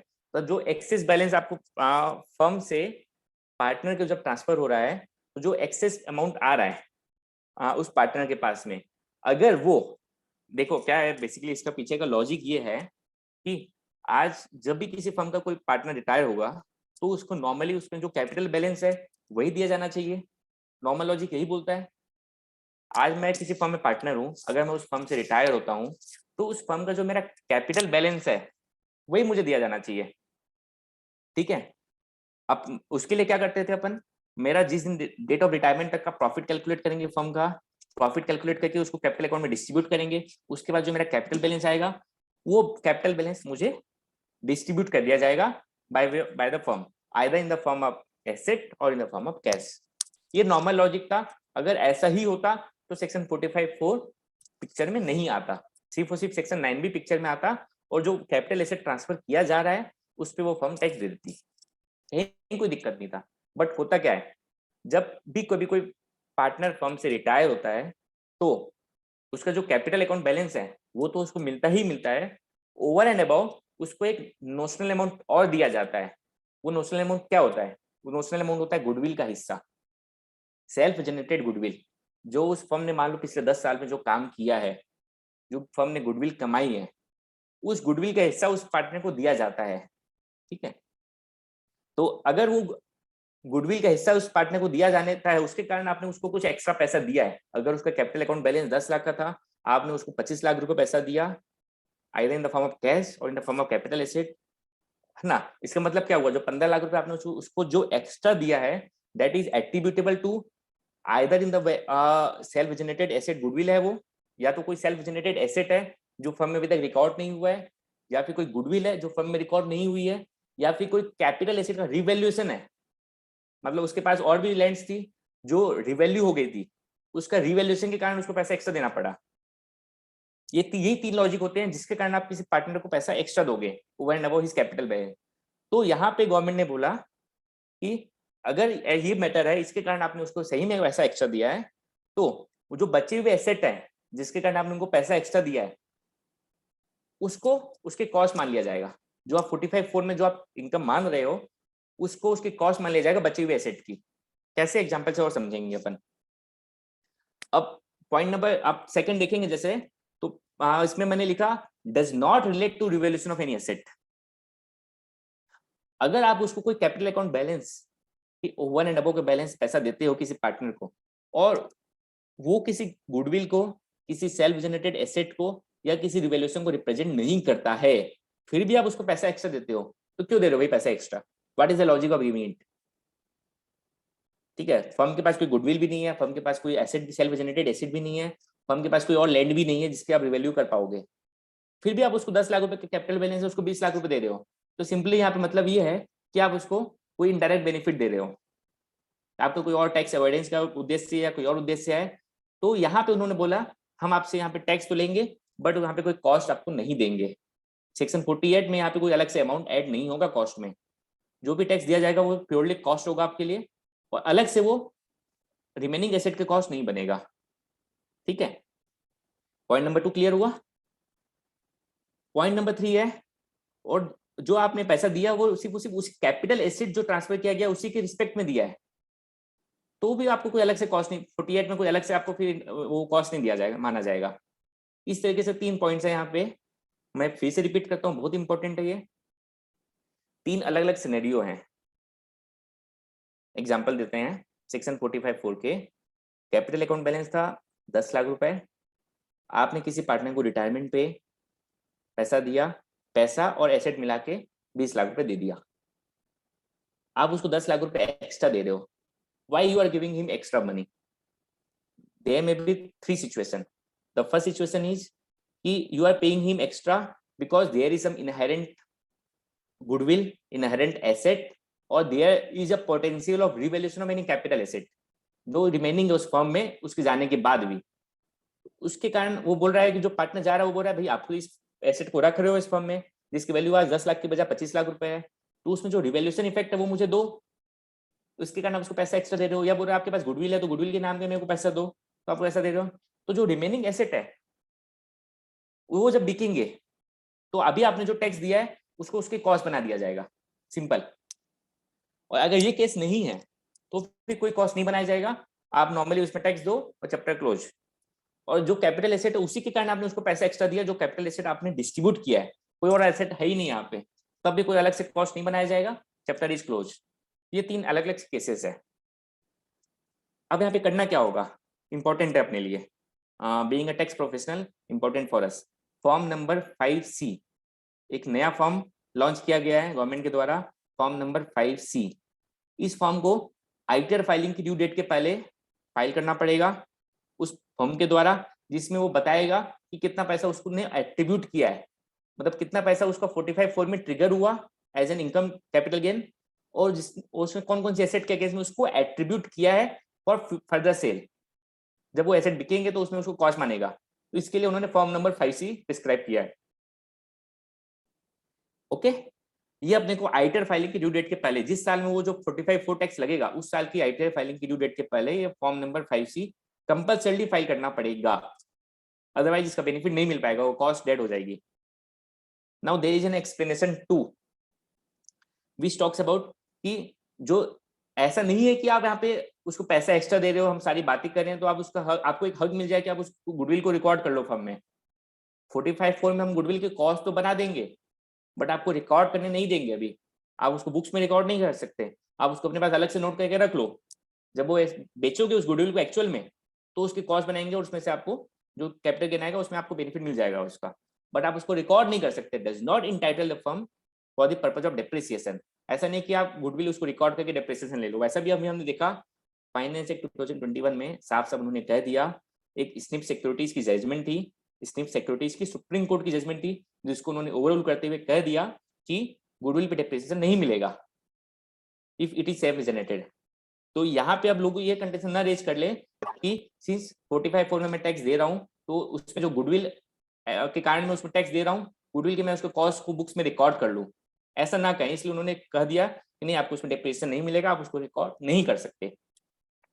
Now capital gain जो होगा वो short term होगा कि long term होगा, इसके लिए भी एक नया फंडा है जो हमने आज तक कभी ना कभी सुना ना कभी देखा। मतलब सेक्शन 45 में जो अभी तक हमने सुना वो कभी नहीं सुना, कभी नहीं देखा। एक नया टोटल एक नया कोड ऑफ कोडिफिकेशन हुआ है लॉ का। वैसे ही लॉन्ग टर्म शॉर्ट टर्म के लिए भी एक नया फंडा आया है। इसके लिए रूल 8AA जो है, जो डिटरमाइन करता है कि आपका कब वो पीरियड ऑफ होल्डिंग के हिसाब से कब वो शॉर्ट टर्म लॉन्ग टर्म होगा, वहां पे एक सब रूल 5 इंसर्ट किया गया है जो कि प्रिस्क्राइब करता है nature of capital gain under section 45(4). क्या बोलता है आपका कैपिटल गेन जो आपने निकाला है 45(4) में, it will be short term. Important, very important, short term long term बहुत इंपॉर्टेंट है। शॉर्ट टर्म में 30% टैक्स लग जाता है, लॉन्ग टर्म में 20% ही लगता है, इसलिए बहुत इंपॉर्टेंट है। शॉर्ट टर्म होगा where the capital gain is attributable to the capital asset. मतलब जो हम एक एट्रीब्यूशन अभी यहाँ पे निकाले हैं, यहाँ पे जो हमने एट्रीब्यूटेशन निकाला है अभी, वो जो एसेट है वो शॉर्ट टर्म है जिसमें आपने उस कैपिटल गेन को एट्रीब्यूट किया है। अगर वो एसेट शॉर्ट टर्म है तो इस कैपिटल गेन को भी शॉर्ट टर्म मान लेंगे। अगर वो एसेट लॉन्ग टर्म है तो इस कैपिटल गेन को भी लॉन्ग टर्म मान लेंगे। या फिर वो जो कैपिटल एसेट है वो forming part of the block of asset है तो उसको शॉर्ट टर्म मान लेंगे। या फिर वो कैपिटल एसेट जो है वो सेल्फ जनरेटेड एसेट है या सेल्फ जनरेटेड गुडविल है तो उसको हम शॉर्ट टर्म मान लेंगे, अदरवाइज वो लॉन्ग टर्म होगा। मतलब यहाँ पे जो जिन बचे हुए एसेट पे जो एट्रीब्यूट किए जा रहे हैं उन बचे हुए एसेट का नेचर देखा जाएगा। अगर वो जो बचे हुए रिमेनिंग एसेट्स हैं वो अगर शॉर्ट टर्म है या वो forming part of the block of asset है या वो गुडविल है तो वो शॉर्ट टर्म होगा, अदरवाइज वो लॉन्ग टर्म होगा। ओके, नाउ सीबीडीटी की guideline circular number 14 of 2021 dated 2nd July 2021, very important guidelines, जिसको उन्होंने कहा कि both the new section 9B as well as section 45 subsection 4 are applicable for assessment year 21-22, that means financial year 2021 2021 से applicable है, ठीक है ना। और इसके उन्होंने एक दो जो दिक्कतें थी इस सेक्शन में उसको उन्होंने क्लैरिफाई किया कि बोला कि ये जो रूल एट ए बी है ये capital asset forming part of the block of asset में भी अप्लाई होगा। जब आप उसको एट्रीब्यूट करने जाएंगे और जो इनहेरेंट एसेट है, रिमेनिंग एसेट है, वो ब्लॉक का हिस्सा है तो वहां पे भी उसको कॉस्ट मिलेगा। ऐसा नहीं कि अगर वो ब्लॉक का हिस्सा है तो कॉस्ट ना मिले, ठीक है ना। रिमेनिंग एसेट दो प्रकार के हो सकते हैं, या वो इंडिपेंडेंट लैंड होगा जो खुद ही कैपिटल एसेट है, डेप्रेसिएबल नहीं है, नॉन डेप्रेसिएबल एसेट है वो, तब तो कोई दिक्कत ही नहीं है। बट अगर वो डेप्रेसिएबल एसेट है, ब्लॉक का हिस्सा है, तब भी उसका कॉस्ट आपको मिलेगा और जब वो ब्लॉक में से कम होगा तो उस बेनिफिट आपको मिलेगा। कैसे मिलेगा हम आगे एग्जाम्पल से देखेंगे। इसके लिए सीबीडीटी ने क्लैरिफाई किया, तो इसके लिए उन्होंने एक चीज और लिखा, wherever the term capital asset is appearing in rule eight A B, तो वहां पे अपने को ये माना जाएगा कि वो ब्लॉक वाला जो पार्ट है वो भी ब्लॉक ऑफ एसेट्स है, डेप्रेसिएबल वाले वो भी उसमें शामिल है। और it is further clarified that in case the capital asset remaining with the firm is forming part of the block of asset, the amount attributable to such capital asset, मतलब block के केस में क्या होगा, सी दो चीजें हुई। पहला चीज तो हुआ, अगर आपका 45(4) में आपको टैक्स देना पड़ा, जो टैक्स आपको देना पड़ा वो बचे हुए एसेट में एट्रीब्यूट हुआ, बचा हुआ एसेट नॉन डेप्रेसिएबल एसेट है, तो जब वो नॉन डेप्रेसिएबल एसेट बिकेगा तो उसकी वो कॉस्ट मान लिया जाएगा जो आपने टैक्स दिया है और आपको बेनिफिट डायरेक्टली मिल गया। बट अगर वो रिमेनिंग जो एसेट है वो डेप्रेसिएबल एसेट है तो अभी आप उसको ब्लॉक में नहीं जोड़ेंगे। जब वो एसेट बिकेगा तो जब आप बिकेगा तो ब्लॉक्स में से माइनस करेंगे एज पर सेक्शन 50, तो आप उसको नेट अमाउंट माइनस करेंगे। अगर वो 25 लाख में बिका और 5 लाख रुपए ये वाला टैक्स था तो आप वहां पे 20 लाख रुपए माइनस करेंगे और इन डेट फॉर्म आपको वहां पे बेनिफिट मिल जाएगा। आई नो बहुत डिफिकल्ट है समझना इसको, आई ट्राइड माई बेस्ट। अब हम एक एग्जांपल लेंगे जिससे इसको समझेंगे। एग्जांपल के बाद काफी हद तक क्लैरिटी मिल जानी चाहिए अकॉर्डिंग टू मी। अगर आपके पास पेन एंड पेपर है तो एक बार आप इसके फैक्ट्स को नोट कर लेंगे क्योंकि आगे यही फैक्ट्स काम आएंगे। और एक स्लाइड में सब कुछ कवर नहीं हो सकता था, इसलिए एक बार आप नोट कर सकते हैं इसको। मैं फैक्ट्स डिस्कस कर रहा हूं।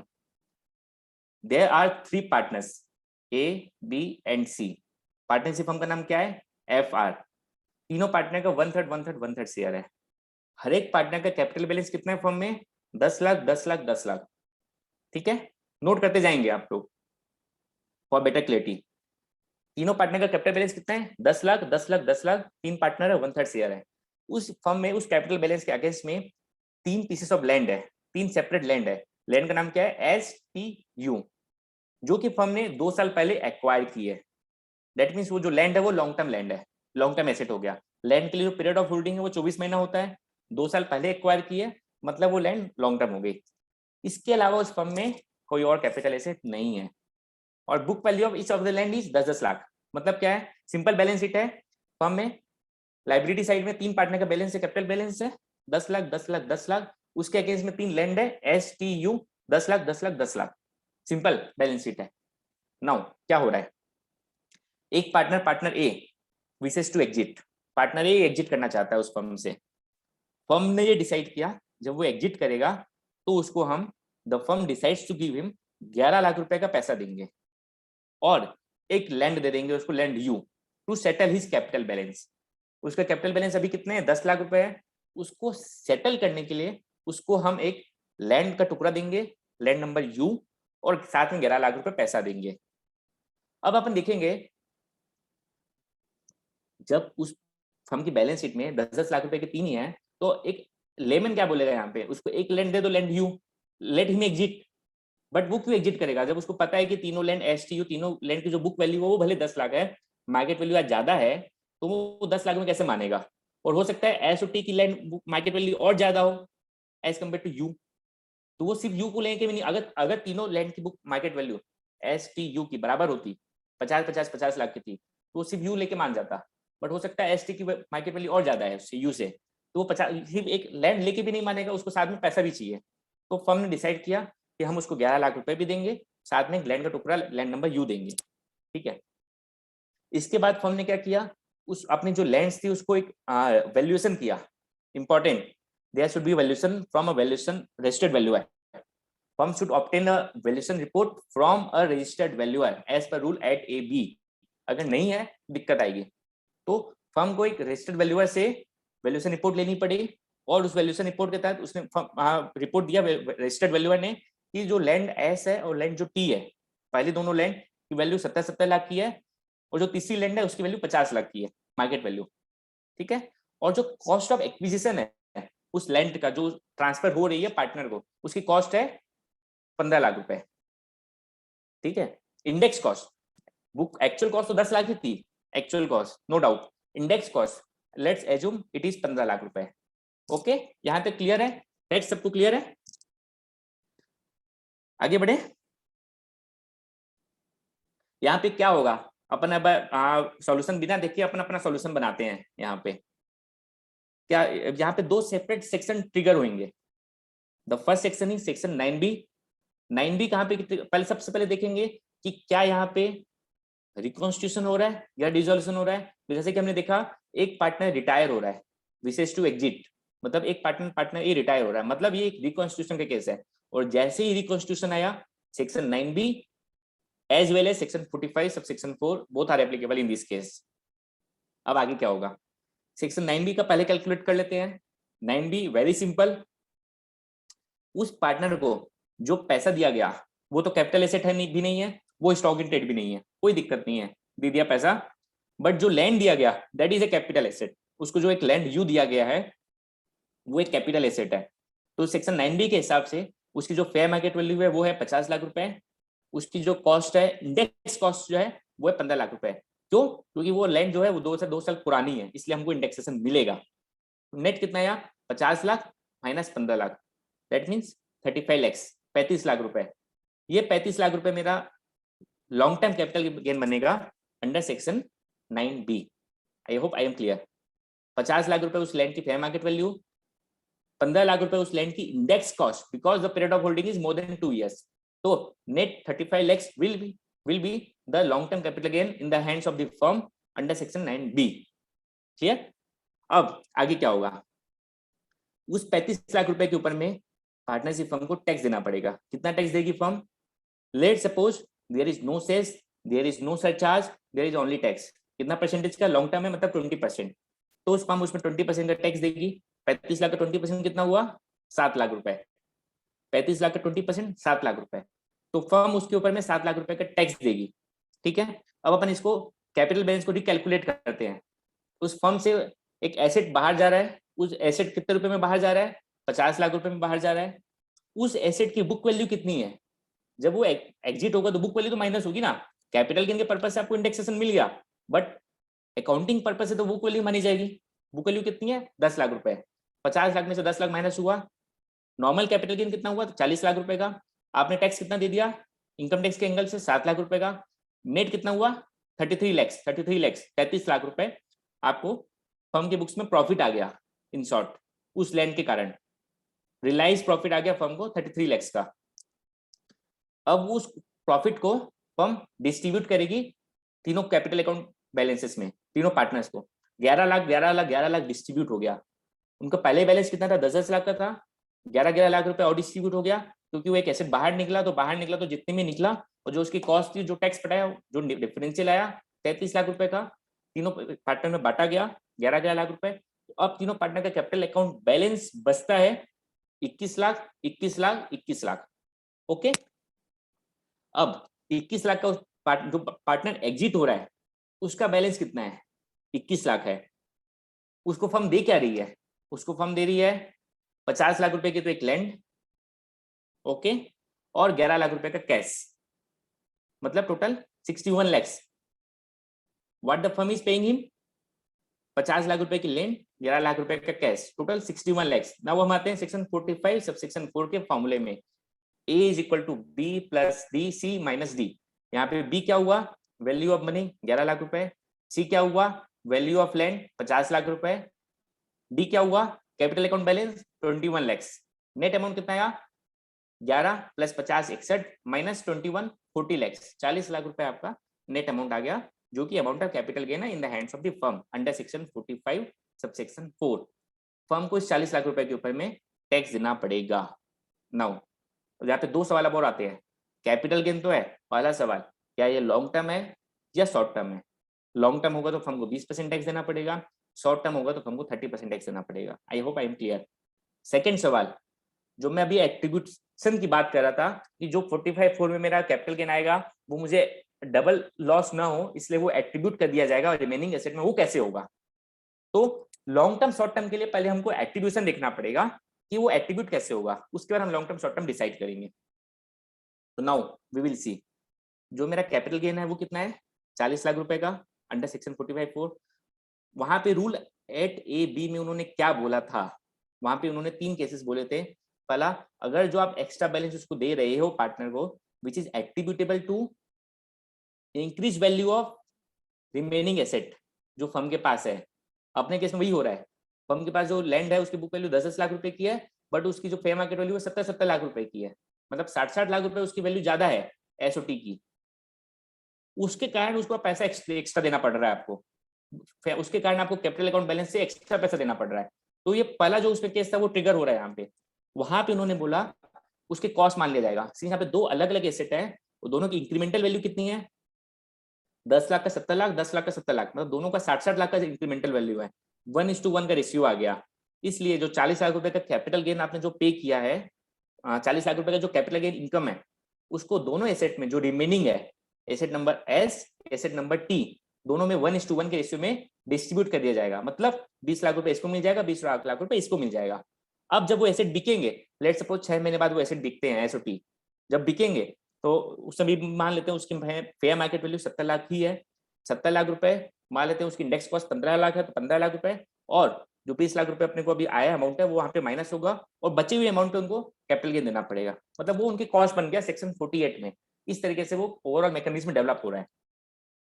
और जो रिमेनिंग एसेट है, ये रिमेनिंग एसेट का नेचर क्या है? रिमेनिंग एसेट जो एस और टी है दोनों लॉन्ग टर्म है। यहाँ पे जैसा कि हमने देखा था एक्वायर्ड मोर देन 2 years एगो, दोनों लॉन्ग टर्म है, इसलिए जो कैपिटल गेन है उसको भी लॉन्ग टर्म माना जाएगा।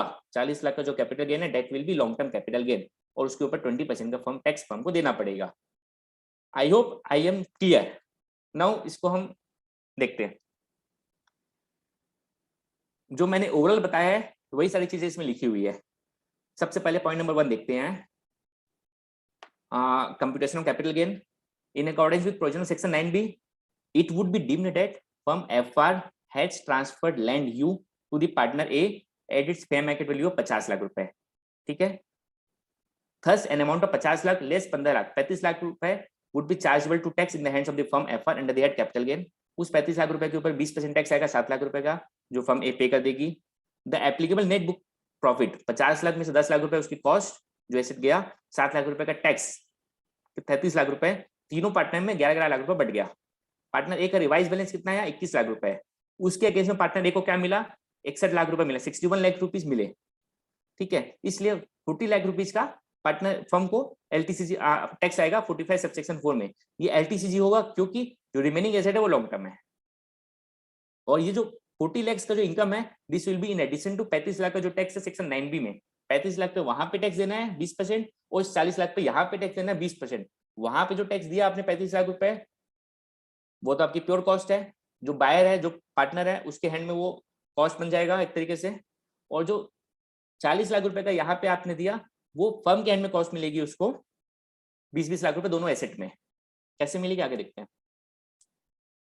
Attribution of the amount taxed under section 45(4) to the remaining capital asset of the firm on account of clause 3 of 48 read with rule at AB। तो जो 40 लाख रुपए आया मेरे पास, उसको मैं फर्म के एसेट के बेसिस पे डिस्ट्रीब्यूट करूंगा on the basis of increase in the value due to revaluation based on the valuation report of a registered valuer. ठीक है, as per the revaluation they are only 2 capital asset remaining, asset number S, asset number T. In both the cases the value has increase by 60 lakh रुपए। 10 का था, 70 उसकी value हुई, तो 60 लाख रुपए का था, इसलिए वो 1:1 के रेशियो में 40 लाख रुपए को मैंने डिस्ट्रीब्यूट किया, 20 लाख रुपए एसेट एस में और 20 लाख रुपए एसेट टी में। When either of these land gets sold, this amount attributed to them would be reduced from sale consideration under section 48(3)। मतलब जब वो एसेट बिकेगी 70 लाख में आगे चल के, तो उसकी जो खुद की कॉस्ट है वो तो मिलेगा ही मिलेगा, साथ में 20 लाख रुपए एक्स्ट्रा उसको माइनस मिलेगा, ताकि डबल टैक्सेशन मत आ जाए। और जो 40 लाख रुपए का मेरा कैपिटल गेन है, it will be long term capital gain because जो रिमेनिंग एसेट है वो लॉन्ग टर्म एसेट के हैं। आई होप आई एम क्लियर। पहला एग्जाम्पल था मेरा ये। एक एग्जाम्पल और लेंगे यहाँ पे, फैक्ट्स इसके भी नोट करेंगे। कुछ डिफरेंट फैक्ट्स हैं इसके, incorporating goodwill and all other things, self generated asset, self generated goodwill, वो सारी चीजें इसमें इनकॉर्पोरेटेड है। तो थोड़ा सा एडवांस एग्जांपल है ये, इसके भी एक बार फैक्ट्स नोट करेंगे आप लोग। What are the facts? There are 3 partners ABC, तीनों को 1/3 शेयर है। यहाँ पे कैपिटल बैलेंस तीनों का 100 लाख रुपए है, 100 lakh rupees, 100 lakh rupees, 100 lakh rupees. उसके अगेंस्ट में फर्म के पास सिंगल पीस ऑफ लैंड है जिसकी बुक वैल्यू 30 लाख रुपए है, जो कि 2 साल पहले हमने एक्वायर किया था। इससे क्या साबित होता है, वो जो लैंड है वो लॉन्ग टर्म है। नंबर 1 चीज तो वो लैंड है फर्म के पास 30 लाख रुपए का, जिसकी बुक वैल्यू है। फर्म के पास एक पेटेंट है, पेटेंट टी, इंटेंजिबल एसेट है पेटेंट टी, जिसकी WDV जो है वो 45 लाख रुपए है, जो कि हमने 1 साल पहले एक्वायर किया था। पेटेंट टी जो है इंटेंजिबल एसेट है, डेप्रिसिएबल एसेट है ये, जिसकी WDV है ब्लॉक के हिस्से की, वो है 45 लाख रुपए, जो मैंने 1 साल पहले एक्वायर किया था। फर्म के पास 225 लाख रुपए का कैश है। तो फर्म की बैलेंस शीट कैसे रीड हो रही है? फर्म की बैलेंस शीट में 3 पार्टनर के बैलेंस है 100, 100, 100, 100, 100, 100। उसके अगेंस्ट में एक लैंड है 30 का, एक पेटेंट है 45 का, बचा हुआ अमाउंट कैश के रूप पे रखा हुआ 225 लाख। ये बैलेंस शीट के total 300। Now partner A wishes to exit, partner exit हो रहा है, मतलब ये रिकॉन्स्टिट्यूशन हो गया। रिकॉन्स्टिट्यूशन हो गया मतलब 45(4) as well as section 9B both are applicable in this case. Okay, on the exit of partner A, firm ने उसको कैसे उसको रेम्यूनरेट किया? The firm decide to give him, उसको बोला भाई 225 लाख का कैश है, 1/3 कैश ले ले भाई तू। 75 लाख का तुमने कैश ले लिया, 75 लाख रुपए कैश मिल गया, एंड एक लैंड उसको दे दी, land as to settle his capital balance. उसका कैपिटल बैलेंस कितना था? 100, उसको एक लैंड मिल गई बदले में, और एक 75 लाख रुपए का कैश मिल गया। अब यहाँ पे फर्म ने उस लैंड को जो लैंड था उसको रिवैल्यू करके एक रिपोर्ट लिया वैल्यूअर से, और एज पर द रिपोर्ट उस जो लैंड की वैल्यू, जो बुक वैल्यू 30 लाख रुपए की थी, उसकी मार्केट वैल्यू 45 लाख रुपए की है, ठीक है। और जो पेटेंट की रिवैल्यूएशन रिपोर्ट लिया रजिस्टर्ड वैल्यूअर से, उस पेटेंट टी की मार्केट वैल्यू जो है, जिसकी बुक वैल्यू 45 लाख रुपए की थी, मार्केट वैल्यू उसकी 60 लाख रुपए की है, ठीक है। और वैल्यूएशन रिपोर्ट के हिसाब से उसको एक वैल्यूएशन रिपोर्ट लेना पड़ेगा फ्रॉम अ रजिस्टर्ड वैल्यूअर। उस वैल्यूएशन रिपोर्ट के हिसाब से there is also a self generated goodwill of ₹30 lakh, मतलब उस फर्म की जो गुडविल है वो 30 लाख रुपए की है according to that valuation report. Now एक चीज और दिया गया है, इंडेक्सेशन कॉस्ट, जो लैंड जो ट्रांसफर हो रही है उसकी इंडेक्स कॉस्ट जो है 45 लाख रुपए की है। तो ये मेरे फैक्ट्स हैं जो मैं आपके सामने रख रहा हूँ, ठीक है। अब अपन इसमें देखते हैं, सबसे पहले सेक्शन 9B अप्लाई करते हैं। सेक्शन 9B क्या बोलता है? फर्म से जो चीजें एग्जिट होगा, क्या एग्जिट हो रहा है? कैश जा रहा है, कैश कैपिटल एसेट नहीं है, कोई दिक्कत नहीं है। फर्म से और क्या जा रहा है? फर्म से जा रहा है एक लैंड का टुकड़ा जिसकी फेयर मार्केट वैल्यू 45 लाख रुपए की है, जिसकी बुक वैल्यू 30 लाख रुपए की है, और जिसकी इंडेक्स कॉस्ट 45 लाख की है। तो यहाँ पे कैपिटल गेन कैलकुलेट होगा। जब हम कैलकुलेट करने जाएंगे तो हम चैप्टर कैपिटल गेन है पूरा देखेंगे 45 से लेके 55 तक। According to section 45 sale consideration 45 lakh आएगा क्योंकि वो फेयर मार्केट वैल्यू है। कॉस्ट ऑफ एक्विजिशन इंडेक्स क्यों? क्योंकि 2 साल पुराना है वो लैंड, इसलिए 45 लाख रुपए की कॉस्ट आ गई। Net 45 minus 45 minus 45 is equal to 0, मतलब मेरा कैपिटल गेन यहाँ पे 0 आ गया। सिंस कैपिटल गेन 0 रहा, रिजल्टिंग टैक्स भी 0 हो गया। क्लियर? रिजल्टिंग टैक्स 0 हो गया तो मेरे को अलग से सेक्शन 9B में कोई टैक्स नहीं लगा। अगर यहीं पे इंडेक्सेशन कॉस्ट अगर जो होती 35 लाख होती तो मेरे ऊपर 10 लाख का कैपिटल गेन आ जाता। But since index cost 45 lakh की है मेरे एग्जांपल में, इसलिए देयर इज 0 कैपिटल गेन, ठीक है। अब हम देखेंगे बुक प्रॉफिट क्या है इस लैंड का। Book profit market value 45 lakh की है, बुक वैल्यू 30 लाख की है, 15 लाख रुपए का मेरा बुक प्रॉफिट है। ये 15 लाख रुपए को मैं तीनों पार्टनर में इक्वली डिस्ट्रीब्यूट करूंगा बिकॉज तीनों का 1/3 शेयर है। तो जो कैपिटल बैलेंस 100 100 100 था, नाउ इट इज 105 105 105। क्लियर? और अब मैं देखूंगा section 45 subsection 4। Now we will see section 45 subsection 4। Section 9 भी हमने कैलकुलेट कर लिया, नाउ वी विल सी 45 4। 45 4 के हिसाब से फॉर्मूला है A is equal to B plus C minus D। D क्या है यहाँ पे? B इज जो हम कैश दे रहे हैं 75 लाख। C क्या है यहाँ पे? C जो हम उसको लैंड दे रहे हैं जिसकी फेयर मार्केट वैल्यू 45 लाख रुपए की है, 75 प्लस 45। D क्या है? Capital account balance 105। 75 plus 45 is equal to 120 minus D is equal to 105 is equal to 15। 75 plus 45 minus 105 is equal to 15 lakhs. Now, what is my capital gain? Section 45 subsection 4, 15 lakhs, 15 lakh का मेरा capital gain आ गया under section 45 subsection 4। इस 15 लाख को मेरा capital gain आएगा। Now we need to see whether this capital gain is long term और short term. सबसे पहले तो अगर लॉन्ग टर्म होगा तो 20% टैक्स देना पड़ेगा, शॉर्ट टर्म है तो 30% टैक्स आएगा। उसके लिए हम देखेंगे ये कैपिटल गेन जो आया है 45(4) में, ये किससे रिलेट करता है? क्या ये फर्स्ट कैटेगरी में आता है रूल 8AB की, या सेकंड कैटेगरी में आता है, या थर्ड कैटेगरी में आता है? So we will find it comes to the first category only because there is a patent जिसकी बुक वैल्यू 45 लाख रुपए की है बट मार्केट वैल्यू 60 लाख रुपए की है। तो 15 लाख रुपए तो यहाँ पे वैल्यू एक्स्ट्रा है, और जो सेल्फ जनरेटेड गुडविल है उसकी 30 लाख की वैल्यू है। 30 लाख और 15 लाख कितना हो गया? 45 लाख। उसको 1/3 शेयर कितना हो गया? 15 लाख। वही 15 लाख रुपए हम उसको एक्स्ट्रा दे रहे हैं पार्टनर को जो जा रहा है, मतलब जो पैसा उसको एक्स्ट्रा दिया जा रहा है attributable to part A of rule 8AB। That means जो 15 लाख रुपए की वैल्यू बढ़ी उस पेटेंट की, और जो 30 लाख रुपए की गुडविल थी उसको हमने कैलकुलेट किया। कैलकुलेट करके आया 45 लाख रुपए। उस 45 लाख के बदले में उसका जो 1/3 हिस्सा है वो उसको in the form of asset दे दिया गया। तो सीन से पता चल गया कि एट्रीब्यूटेबल है। अब हम इसको कॉस्ट निकालेंगे। कॉस्ट कैसे निकालेंगे? तो मेरा कैपिटल गेन कितना आ रहा है यहाँ पे सेक्शन 45 सब सेक्शन 4 में? 15 लाख रुपए का। इस 15 लाख रुपए की कैपिटल गेन को मैं रिमेनिंग एसेट कितने हैं? एक मेरे पास पेटेंट है, पेटेंटी, और एक मेरे पास सेल्फ जनरेटेड गुडविल है, दोनों में एट्रीब्यूट करूंगा। किस रेशियो में एट्रीब्यूट करूंगा? जो इंक्रीज वैल्यू है, इंक्रीज वैल्यू पेटेंटी की कितनी है? 15 लाख रुपए की, और गुडविल की 30 लाख रुपए की, 1:2 के रेशियो में एट्रीब्यूट करूंगा।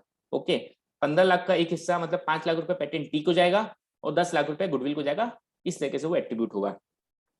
नाउ ये शॉर्ट टर्म होगा या लॉन्ग टर्म होगा, तो वी विल फाइंड कि जो पेटेंट है वो 1 साल पुराना है, सिंस शॉर्ट टर्म है इसलिए वो, और जो सेल्फ जनरेटेड गुडविल है वो भी शॉर्ट टर्म माना गया है इसलिए ये शॉर्ट टर्म होगा। तो अकॉर्डिंगली जो 15 लाख का LTCC है, जो 15 लाख का कैपिटल गेन है under section 45 subsection 4, it will be a short term capital gain. Okay, now 15 lakh का 5 लाख रुपए मिल गया पेटेंट को, 10 लाख रुपए मिल गया गुडविल को। अब आगे क्या होगा, अगर ये पेटेंट एक डेप्रेसिबल एसेट नहीं होता और लेट सपोज इसके 1 महीने बाद वो पेटेंट बिकता, तो उसमें कैपिटल गेन कैलकुलेट होता।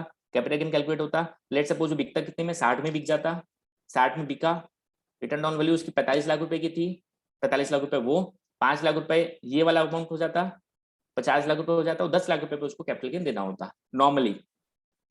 बट सिंस ये डेप्रेसिबल एसेट है इसलिए गवर्नमेंट ने रूल्स के थ्रू और सर्कुलर के थ्रू क्लैरिफाई किया कि यहाँ पे क्या इसका क्या ट्रीटमेंट होगा इस 5 लाख रुपए का। उन्होंने बोला जो पेटेंट टी है डेप्रेसिबल एसेट, उसको आप उसके लिए आप 5 लाख रुपए नोट करके रख लो, जब ये बिकेगा उस ब्लॉक जब बिकता है तो अकॉर्डिंग टू सेक्शन 50 डेप्रेसिबल एसेट के केस में सेक्शन 50 जो होता है सेक्शन 50 वो एप्लीकेबल होता है, और उसके हिसाब से उस ब्लॉक में से उसकी सेल वैल्यू को माइनस किया जाता है, और अगर वो सरप्लस होता है तो कैपिटल गेन लगता है, माइनस होता है तो एक टर्मिनल चार्ज मिलता है। इस तरीके से होता है। जब वो बिकेगा तो उसकी WDV कितनी है, मान लो 1 महीने बाद ही बिकता है, WDV उसकी 45 लाख रुपए की है, बिका लेट सपोज 60 में, तो 60 लाख रुपए में बिका, 5 लाख रुपए की जो अपना एट्रीब्यूशन था पुराने वाले एसेट का, वो 60 लाख में से माइनस होकर 55 लाख आया, उस 55 लाख रुपए को अपन ब्लॉक में से माइनस करेंगे, और माइनस करके जो वैल्यू आएगा 10 लाख रुपए, उस पे उसको शॉर्ट टर्म कैपिटल गेन आ जाएगा according to section 50। Very much clear, rules के थ्रू ये क्लैरिफाई किया गया है जो मैं आपको बता रहा हूँ, ये एक्ट में कहीं नहीं लिखा है, रूल्स के थ्रू क्लैरिफाई किया गया है, रूल एट AB के द्वारा। अब जो सेल्फ जनरेटेड गुडविल है जिसकी वैल्यूअर ने रिपोर्ट दिया 30 लाख रुपए का है, पहला चीज तो सवाल आया क्या इसको आप इसको बुक्स में रिकॉर्ड कर सकते हो, आइदर 30 लाख रुपए या जो 10 लाख रुपए की जो वैल्यू एट्रीब्यूशन में है उसको, तो उन्होंने एट AB के रूल्स के एक्सप्लेनेशन में क्लैरिफाई कर दिया ये बुक्स में रिकॉर्ड नहीं किया जा सकता, इस पे आप डेप्रिसिएशन नहीं ले सकते हो। Very much clear, you can not claim depreciation on this 10 lakh rupees जो एट्रीब्यूशन है।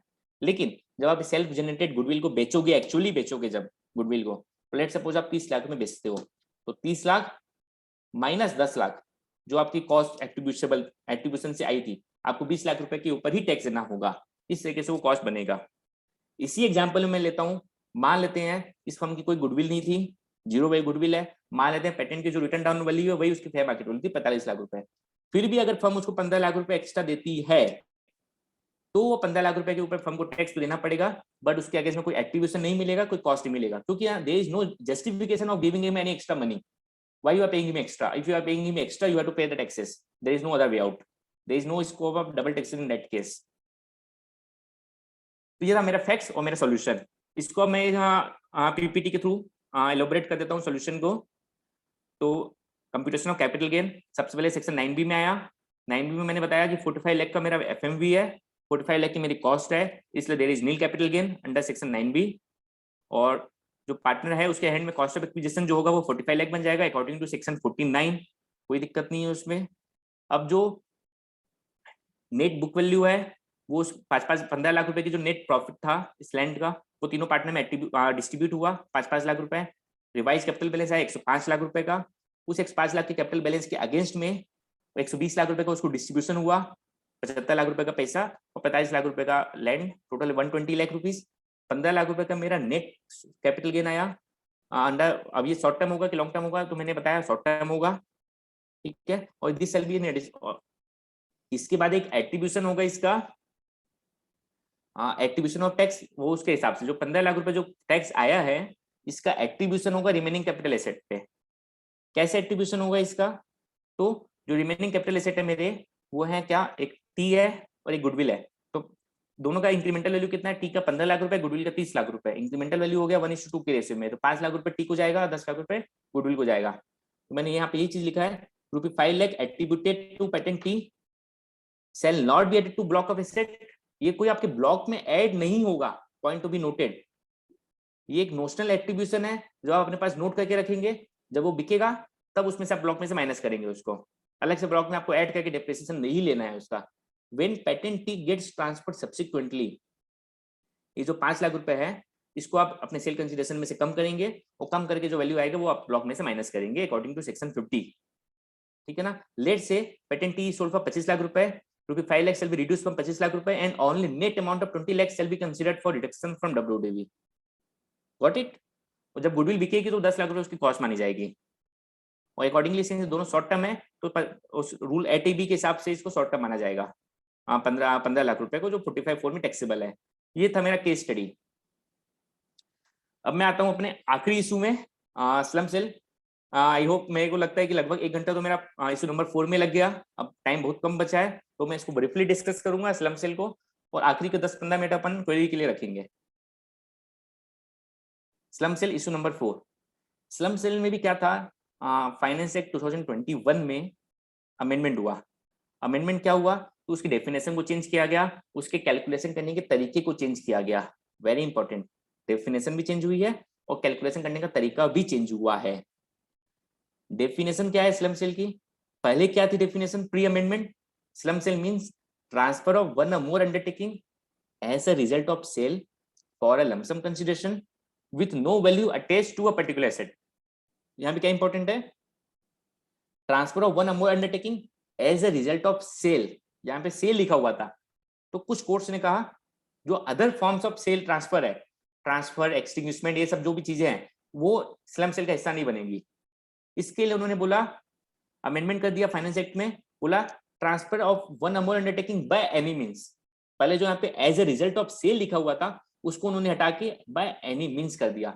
मतलब कोई एक्सचेंज हो, रिलिंक्विशमेंट हो, कोई भी केस हो, अगर कोई ट्रांसफर होता है एसेट का तो स्लम सेल माना जाएगा उसको, और accordingly you have to pay the taxes. तो पहला चेंज ये है, इंपॉर्टेंट चेंज है डेफिनेशन में from clarification point of view. But इससे ज्यादा इंपॉर्टेंट चेंज है इसकी कैलकुलेशन में जो हम आगे डिस्कस करेंगे। अंडरटेकिंग की मीनिंग दिया हुआ है कि कोई एक सेपरेट डिवीजन होना चाहिए, यूनिट होना चाहिए, उसको अंडरटेकिंग बोला जाएगा, और जब वो ट्रांसफर होगी तो उसमें आपको टैक्स देना है। मैं डीप में नहीं जा रहा हूं इसमें।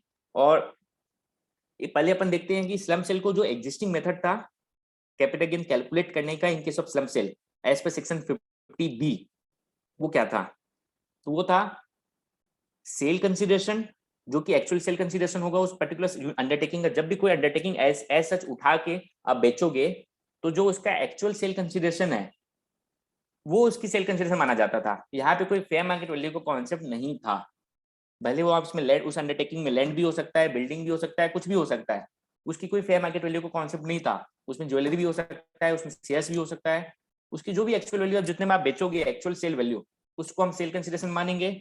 उसमें से आपको खर्चा देंगे, एक्सपेंसेस देंगे, उसमें से आप माइनस करेंगे, जैसा कि हम नॉर्मल पढ़ते थे सेक्शन 48 में कॉस्ट ऑफ एक्विजिशन। तो जो उस अंडरटेकिंग की जो नेट वर्थ है, net worth of the undertaking without indexation, वो उसकी हम कॉस्ट देंगे, और जो बचा हुआ अमाउंट आएगा वो मेरा कैपिटल गेन होगा। That will be either short term or long term depending on the period of holding of that particular undertaking. ये मेरा एग्जिस्टिंग वे था जो कि टिल डेट एप्लीकेबल था before the amendment by finance act 21। आया समझ में? Sale consideration minus expenses minus net worth without indexation. Net worth मतलब उस अंडरटेकिंग की जो बुक वैल्यू है, इंट्रिंसिक वैल्यू है, वो without considering indexation, without considering revaluation, जो उसकी नेट वर्थ है वो आएगी, वो माइनस होगी। ओवर एंड अबव जो अमाउंट में बिकेगा वो मेरा कैपिटल गेन होगा। That will be either short term or long term. ये प्री अमेंडमेंट था, यहाँ पे फेयर मार्केट वैल्यू का कोई कॉन्सेप्ट नहीं था। अब अमेंडमेंट के द्वारा क्या हुआ, फेयर मार्केट वैल्यू को कॉन्सेप्ट आ गया। As per the amendment, fair market value of the capital asset as on the date of transfer calculated in the prescribed manner shall be deemed to be the sale consideration। मतलब जो पहले book value था उसको fair market value बोल दिया, which will be calculated in the prescribed manner shall be deemed to be the sale consideration। मतलब यहाँ पे भी फेयर मार्केट वैल्यू को कॉन्सेप्ट आ गया इन case of slump cell. Important, this amendment is also applicable for the financial year 2021। Ideally applicable होना चाहिए था 21-22 से, बट एप्लीकेबल हुआ है 20-21 से रिट्रोस्पेक्टिवली। 20-21 में किसी भी बैलेंस शीट में अगर स्लैब सेल हुआ है तो हो सकता है आपको आईटीआर रिवाइज करना पड़ जाए अगर आपने इसका इफेक्ट नहीं दिया है तो। एज पर द अमेंडमेंट मैंने बताया, सीबीडीटी नोटिफिकेशन भी निकाला, नोटिफिकेशन नंबर 68/2021 डेटेड 24 मई, जिसमें उन्होंने 24 मई 2021 जिसको उन्होंने मैंने प्रिस्क्राइब किया कि कैसे कैलकुलेट करना है। एक रूल 11 UAE निकाला जिसमें उन्होंने उस वैल्यूएशन का मेथड दिया। तो मेथड क्या है इसको कैलकुलेट करने का as per section 50B amended section 50B। इस पे उन्होंने दो चीजें दिया, जब भी आप कभी स्लम सेल करेंगे तो जो अंडरटेकिंग जा रहा है उसका देखो, जो आप बाहर से वापस आ रहा है उसका देखो, फेयर मार्केट वैल्यू निकालो। जो अंडरटेकिंग जा रहा है, जो आ रहा है, दोनों में जो भी ज्यादा है उस पर आपको टैक्स देना है। तब दो फॉर्मूले है, FMV1 FMV2 whichever is higher. FMV1 मतलब क्या है, जो एसेट ट्रांसफर हो रहे हैं उसकी फेयर मार्केट वैल्यू कितनी है वो निकालो, जो एसेट आ रहे हैं as a part of consideration उसकी फेयर मार्केट वैल्यू क्या है वो निकालो। अगर जो आ रहा है वो सीधा सीधा कैश है तब तो कोई दिक्कत ही नहीं है। अगर आप कोई अंडरटेकिंग बेच रहे हो बदले में उससे कैश कंसिडरेशन ले रहे हो या इन the form of bank balance ले रहे हो तब तो कोई दिक्कत नहीं है उसमें। बट अगर वो कैश नहीं है, बदले में आप उससे शेयर्स ले रहे हो, बदले में कोई लैंड ले रहे हो, बिल्डिंग ले रहे हो, तो जो पैसा एसेट आ रहा है उसकी भी आपको फेयर मार्केट वैल्यू दिखनी है। ये एक यूनिक कॉन्सेप्ट है जो पहले स्लम सेल में नहीं था। पहले जो जा रहा है उसी का देखा जाता था, वो भी सिर्फ उसी बुक वैल्यू देखी जाती थी, बट अब मार्केट वैल्यू देखी जाएगी। तो अब अपन देखते हैं कि FMV1 कैसे कैलकुलेट होगा और FMV2 कैसे कैलकुलेट होगा। और इसमें जो फॉर्मूला दिया है FMV1 में A + B + C + D - L, ये क्या है, और FMV2 में E + F + G + H, मतलब आप अल्फाबेट अपने को सीखना पड़ेगा, ABCD क्या होती है, EFGH क्या होता है, और उसके हिसाब से यहाँ इनकम टैक्स में कैपिटल गेन कैलकुलेट होगा। सो अपन देखते हैं ए क्या है। FMV1 के लिए ए कैलकुलेट होगा। ए क्या है, book value of all the assets, उस कंपनी की जो अंडरटेकिंग जा रही है उसकी जो बुक, जितने भी एसेट्स हैं उसकी book value less jewellery, artistic work, shares, securities and immovable property. मतलब ये तीनों चीजों को ऐड माइनस करना पड़ेगा बुक वैल्यू में से, इनकम टैक्स वगैरह माइनस करना पड़ेगा। और उसके बाद बी है, जो ज्वेलरी आपने ऊपर माइनस किया उसकी मार्केट वैल्यू को नीचे ऐड करो आप as per the valuation report of a registered valuer. Category C है, जो शेयर्स आपने ऊपर माइनस किए बुक वैल्यू को उसकी fair market value as determined under rule 11 UA। Rule 11 UA एक मेथड देता है FMV डिसाइड करने का शेयर्स के लिए, उसको आप अलग से ऐड करो। और जो कैटेगरी डी है वो है immovable property, stamp duty value of particular जो जा रही है उसकी stamp duty value immovable property की, वो आप लो, चारों को ऐड करो। बुक वैल्यू मतलब ये तीन एसेट जो होंगे, ज्वेलरी, शेयर्स, इमूवेबल प्रॉपर्टी, ये मार्केट वैल्यू पे जाएंगे और बाकी इसके अलावा बचे हुए अमाउंट सब बुक वैल्यू पे जाएंगे, सब ऐड होंगे। लाइबिलिटीज माइनस होंगी, book value of liabilities excluding share capital reserve and surplus, जो लाइबिलिटी आएगा उसको बोलेंगे एल, उस डिवीजन की जो लाइबिलिटी है। ठीक है, ये एक अमाउंट निकलेगा, लेट सपोज अमाउंट 1 करोड़ रुपए का है। अब एक दूसरा अमाउंट निकालेंगे, जो पैसा, जो चीजें आ रही है, आ क्या रहा है, EFGH। ई मतलब जो पैसा मॉनेटरी फॉर्म में आ रहा है उसकी वैल्यू, अगर वो 1 करोड़ की जो गया है उसके केस में 20 लाख रुपए बैंक बैलेंस आया, 20 लाख रुपए। जो नॉन मॉनेटरी कंसिडरेशन आ रहा है, jewellery, artistic work, share, securities, उनकी fair market value as per rule 11 UA। जो नॉन मॉनेटरी कंसिडरेशन आ रहा है other than jewellery, artistic work, share, securities and immovable property, immovable property के अलावा, शेयर्स के अलावा, ज्वेलरी के अलावा जो भी चीजें और आ रही है उनकी वैल्यूएशन रिपोर्ट के हिसाब से मार्केट वैल्यू, और जो इमूवेबल प्रॉपर्टी आ रही है उसकी स्टैम्प ड्यूटी वैल्यू। मतलब इसमें सारे एसेट जो भी आ रहे हैं अदर देन कैश, सबकी मार्केट वैल्यू लेनी है as per valuation report of a registered valuer as per rule 11 UA, और इमूवेबल प्रॉपर्टी की स्टैम्प ड्यूटी वैल्यू लेनी है और वो कैलकुलेट करना है। अगर ये अमाउंट आता है 80 लाख रुपए का, तब तो आप 100 लाख रुपए जो अपना ABCD वाला था उसमें टैक्स दे दो, और अगर ये 120 आता है EFGH तो आपको 120 में टैक्स देना पड़ेगा। इस तरीके से उन्होंने दो मेथड दिखाए हैं। ये होगा आपका सेल कंसिडरेशन की बात कर रहा हूं मैं। कॉस्ट ऑफ एक्विजिशन तो आपकी नेट वर्थ है, वो तो एज इट इज रहेगी, उसमें कोई चेंज नहीं है। कॉस्ट ऑफ इंपॉर्टेंट क्या है यहाँ पे जो आपका कंसिडरेशन पार्ट है सेल, इस फॉर्मूले में इंपॉर्टेंट क्या है, जैसा जो हम फॉर्मूला देख रहे थे, सेल कंसिडरेशन के यहाँ पे दो फैक्टर आ गए, FMV1 FMV2। पहले तो क्या था, बुक वैल्यू था पहले, अब बुक वैल्यू को डिलीट करके उन्होंने FMV1 दे दिया, FMV2 दे दिया। FMV1 जो चीजें जा रही है उनमें से शेयर्स, ज्वेलरी, इमूवेबल प्रॉपर्टी की मार्केट वैल्यू, बाकी सबकी बुक वैल्यू, और जो चीजें आ रही है सबकी मार्केट वैल्यू, दोनों में से जो भी अमाउंट ज्यादा है वो यहाँ पे सेल कंसिडरेशन बनेगा। ओके, एक्सपेंसेस माइनस होगा, और यहाँ पे अभी भी नेटवर्थ यूनिट का माइनस होगा विदाउट इंडेक्सेशन। मतलब आपके जहां पे सेल कंसिडरेशन में वो लोग मार्केट वैल्यू पे लेके जा रहे हैं, अभी तक की as per the law prevailing till date net उन्होंने इंडेक्सेशन नहीं दिया है। आइडियली उनको इंडेक्सेशन देना चाहिए। मैं रिक्वेस्ट करूंगा इंस्टीट्यूट से कि CIRC लेवल पे और ICAI लेवल पे, डायरेक्ट टैक्स कमेटी लेवल पे इसके लिए एक रिप्रेजेंटेशन दी जाए कि सिंस आप जब सेल कंसिडरेशन को मार्केट वैल्यू पे लेके आ रहे हो, when you are taking sale consideration at a market value, तो आप जो उसकी कॉस्ट दे रहे हो हमको नेटवर्थ, उसको भी मार्केट वैल्यू पे लेके आओ। मार्केट वैल्यू पे कैसे आएगी, तो वो इंडेक्सेशन के थ्रू आएगी। इंडेक्सेशन उसको बेनिफिट दिया जाए उसमें। अगर वो अंडरटेकिंग मेरी 5 साल पुरानी है तो मेरे को 5 साल का उसमें इंडेक्सेशन दिया जाए, ताकि एक इक्वलिटी आए यहाँ पे। Now there is no equality. आपका जो टॉप लाइन है वो मार्केट वैल्यू पे है, जो बॉटम लाइन है वो आपका मार्केट वैल्यू पे नहीं है, जो कॉस्ट है वो मार्केट वैल्यू पे नहीं है, तो आपको अननेसेसरी एक्स्ट्रा टैक्स देना पड़ रहा है। बट टिल डेट यही पोजीशन है, मे बी आगे ये लॉ रिट्रोस्पेक्टिवली यहाँ पे मार्केट वैल्यू पे आ जाए, इंडेक्सेशन भी मिल जाए अपने को बेनिफिट। तो I would request the direct tax committee as well as CIRC to please represent on this issue to the appropriate level. तो हम देखें ABCDL EFGH। Now last 2 to 3 minutes, then we will conclude, and then we will have a question answer session. इसके बाद मैं आता हूँ jewellery का, और रूल 11 UA है, मैं भी इसमें डिटेल में नहीं जा रहा हूँ। रूल 11 UA ज्वेलरी की वैल्यूएशन के बारे में बात करता है, जिसके हिसाब से ज्वेलरी का वैल्यूएशन किया जाएगा। और CS सिक्योरिटीज के लिए भी रूल 11 UA है, जो इसकी वैल्यूएशन की बात करता है। लिस्टेड के लिए अलग बात करता है, लिस्टेड के लिए अलग बात करता है, जिसके हिसाब से अपने को वैल्यूएशन करना है और उसके हिसाब से अपने को कैलकुलेट करना है। अनलिस्टेड इक्विटी शेयर्स का भी वो बात करता है, जिसमें अगर शेयर सिक्योरिटीज हैं अनलिस्टेड हैं तो उसको आपको फेयर मार्केट वैल्यू पे लेके आना पड़ेगा। इसके लिए वो फॉर्मूला देता है A + B + C + D - L × PV/PE। ये फॉर्मूला हमने कहीं ना कहीं यूज किया होगा, तो उस फॉर्मूले के हिसाब से अपने को फेयर मार्केट वैल्यू निकालना है और उसके हिसाब से फिर वो स्लम्प सेल के लिए कंसिडर होगा। कुछ टर्म्स डिफाइन की गई है रजिस्टर्ड वैल्यूअर की, मर्चेंट बैंकर की, जो हम देख सकते हैं। नाउ इसका जो कंप्यूटेशन है नेटवर्थ का, जो कि मैंने बताया कि नेटवर्थ जो है वो पहले जो पोजीशन थी वही पोजीशन अभी है। अगर वो डेप्रिसिएबल एसेट है तो WDV, सेल्फ जनरेटेड गुडविल है उसमें तो नील, अदर एसेट में book value of the asset. अभी भी बुक वैल्यू है यहाँ पे, मार्केट वैल्यू का कॉन्सेप्ट नहीं आया है, जबकि यहाँ पे इंडेक्सेशन यहाँ पे आना चाहिए। मैंने एक इलस्ट्रेशन भी दिया है, जो अभी मैं टाइम की कमी के कारण डिस्कस नहीं कर पा रहा हूँ। इस इलस्ट्रेशन से चीजें क्लियर हो जाएंगी कि जैसे एक बैलेंस शीट है, इसमें आपके पास लैंड है, ज्वेलरी है, कैश बैलेंस है, शेयर्स हैं, उसके अगेंस्ट में शेयर कैपिटल है, लाइबिलिटीज है। तो हम देखेंगे कि जो चीजें जा रही है और जो चीजें आ रही है, तो क्या क्या चीजें जा रही हैं। ये पूरा अंडरटेकिंग की बैलेंस शीट है, ये 20 लाख रुपए की जिसकी टोटल है। लैंड एंड बिल्डिंग का मार्केट वैल्यू दिया है 25 लाख रुपए, ज्वेलरी का मार्केट वैल्यू दिया है 5 लाख रुपए, शेयर्स का दिया है 100 रुपीज पर शेयर। तो क्या चीजें आ रही है, तो 5 लाख रुपए कैश आ रहा है, 25,000 शेयर्स आ रहे हैं जिसकी मार्केट वैल्यू 84 रुपए है। तो हम कैसे कैलकुलेट करेंगे इसको, तो पहले हम FMV1 निकालते हैं।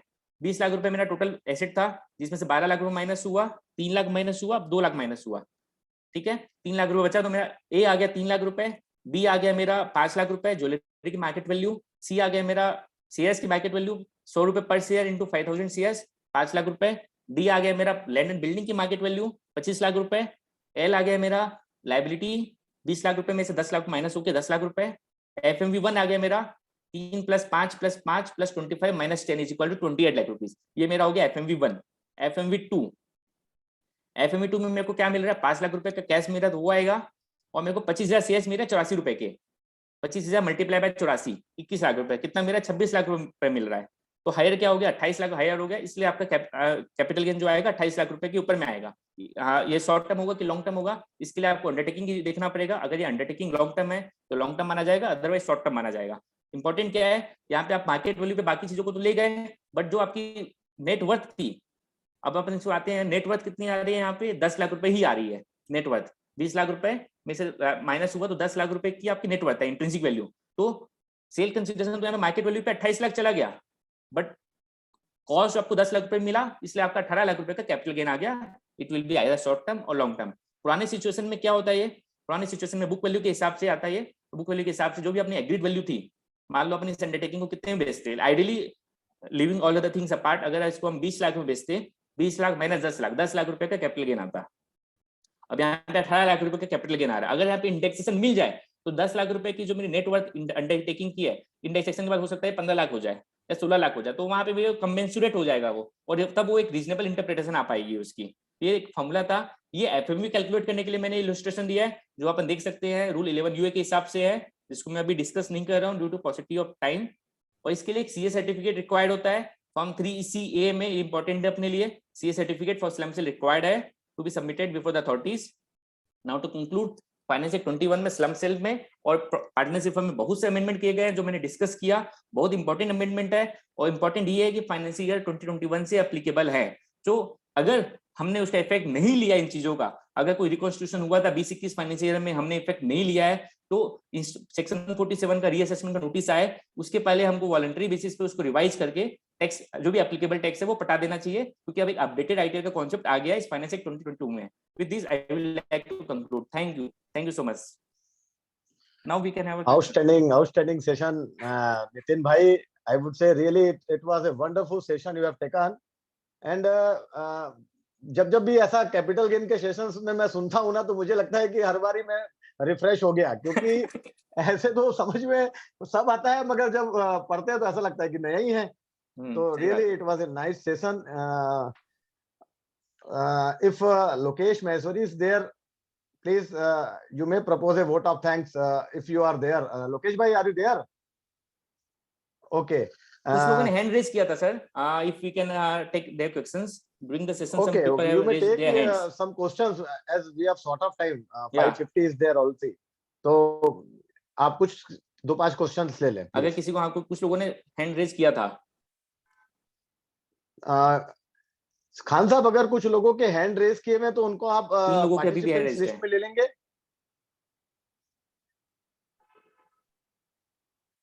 नितिन भाई, आप एक ये भी काम कर सकते हैं, चैट बॉक्स में कुछ क्वेश्चंस दिख रहे हैं जी, तो उनमें से कुछ क्वेश्चंस ले लें, अगर कंफर्टेबल। मैं देख लेता हूं तब तक। हैविंग 15 मिनट्स मोर, तो आप अगर उनको उनकी क्वेरी रिजॉल्व हो जाती है तो अच्छी बात है।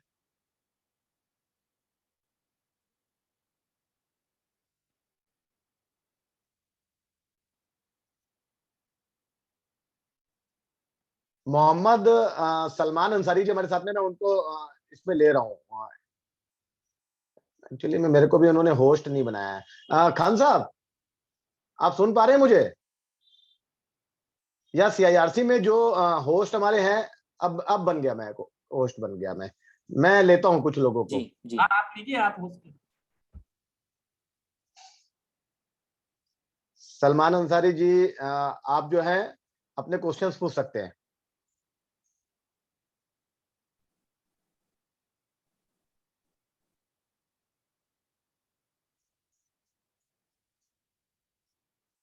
सुमेर पुरोहित जी का हैंड रेज है। Sumer Purohit ji, you may ask your question please.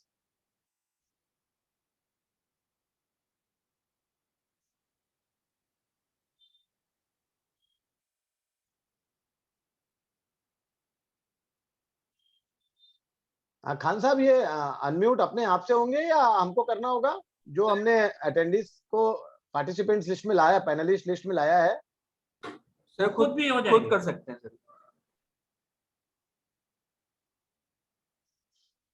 चलिए, आई थिंक उनकी क्वेरी रिजॉल्व हो गई होगी। और मैं बहुत धन्यवाद दूंगा नितिन भाई को कि उन्होंने बहुत अच्छे तरीके से, बहुत शॉर्ट टाइम में ही उन्होंने प्रिपरेशन करी और इतना अच्छा सेशन लिया।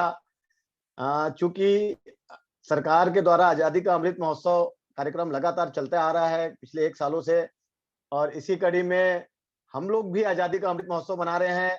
हमारे लोकेश भाई हमारे साथ जुड़ गए हैं और बैक टू बैक 75 डेज का प्रोग्राम उन्होंने ऑर्गेनाइज किया है। उन्होंने लास्ट 15 डेज से लगातार प्रोग्राम कर रहे हैं और आने वाले 2 महीने तक आप लोग डेली CIRC के बैनर पे कोई ना कोई प्रोग्राम देखेंगे। तो मैं लोकेश भाई को भी बहुत बहुत धन्यवाद दूंगा, and I would like to invite Lokesh Maheshwari ji to propose vote of thanks. Thank you very much Kishore भाई। आज का जो टॉपिक था कैपिटल गेन इंपॉर्टेंट इश्यूज, कुछ देर में नहीं था, बाकी पूरे टाइम मैंने उसको सुना। बहुत सारे इश्यूज जो रिलेटेड इश्यूज थे नितिन जी ने डिस्कस किए हैं और डेफिनेटली मेंबर्स को इसमें फायदा हुआ ही है। तो मैं सभी मेंबर्स का धन्यवाद देता हूँ। साथ ही जो हमारे स्पीकर हैं आज के नितिन जी, मैं उनका भी थैंक यू करता हूँ होल CIRC की तरफ से कि सर आपने आपके इंपॉर्टेंट टाइम में से हमें जो टाइम डिवोट किया है हमारे और हमारे मेंबर्स के लिए, उसके लिए थैंक यू वेरी मच। और आगे भी हम आपकी सेवाएं लेते रहेंगे सर। जरूर सर। 9:15 पे आए। ठीक है, थैंक यू खान साहब। Thank you once again Nitin भाई, thank you so much. Thank you sir for organising this session. Thank you. ठीक सर, थैंक यू।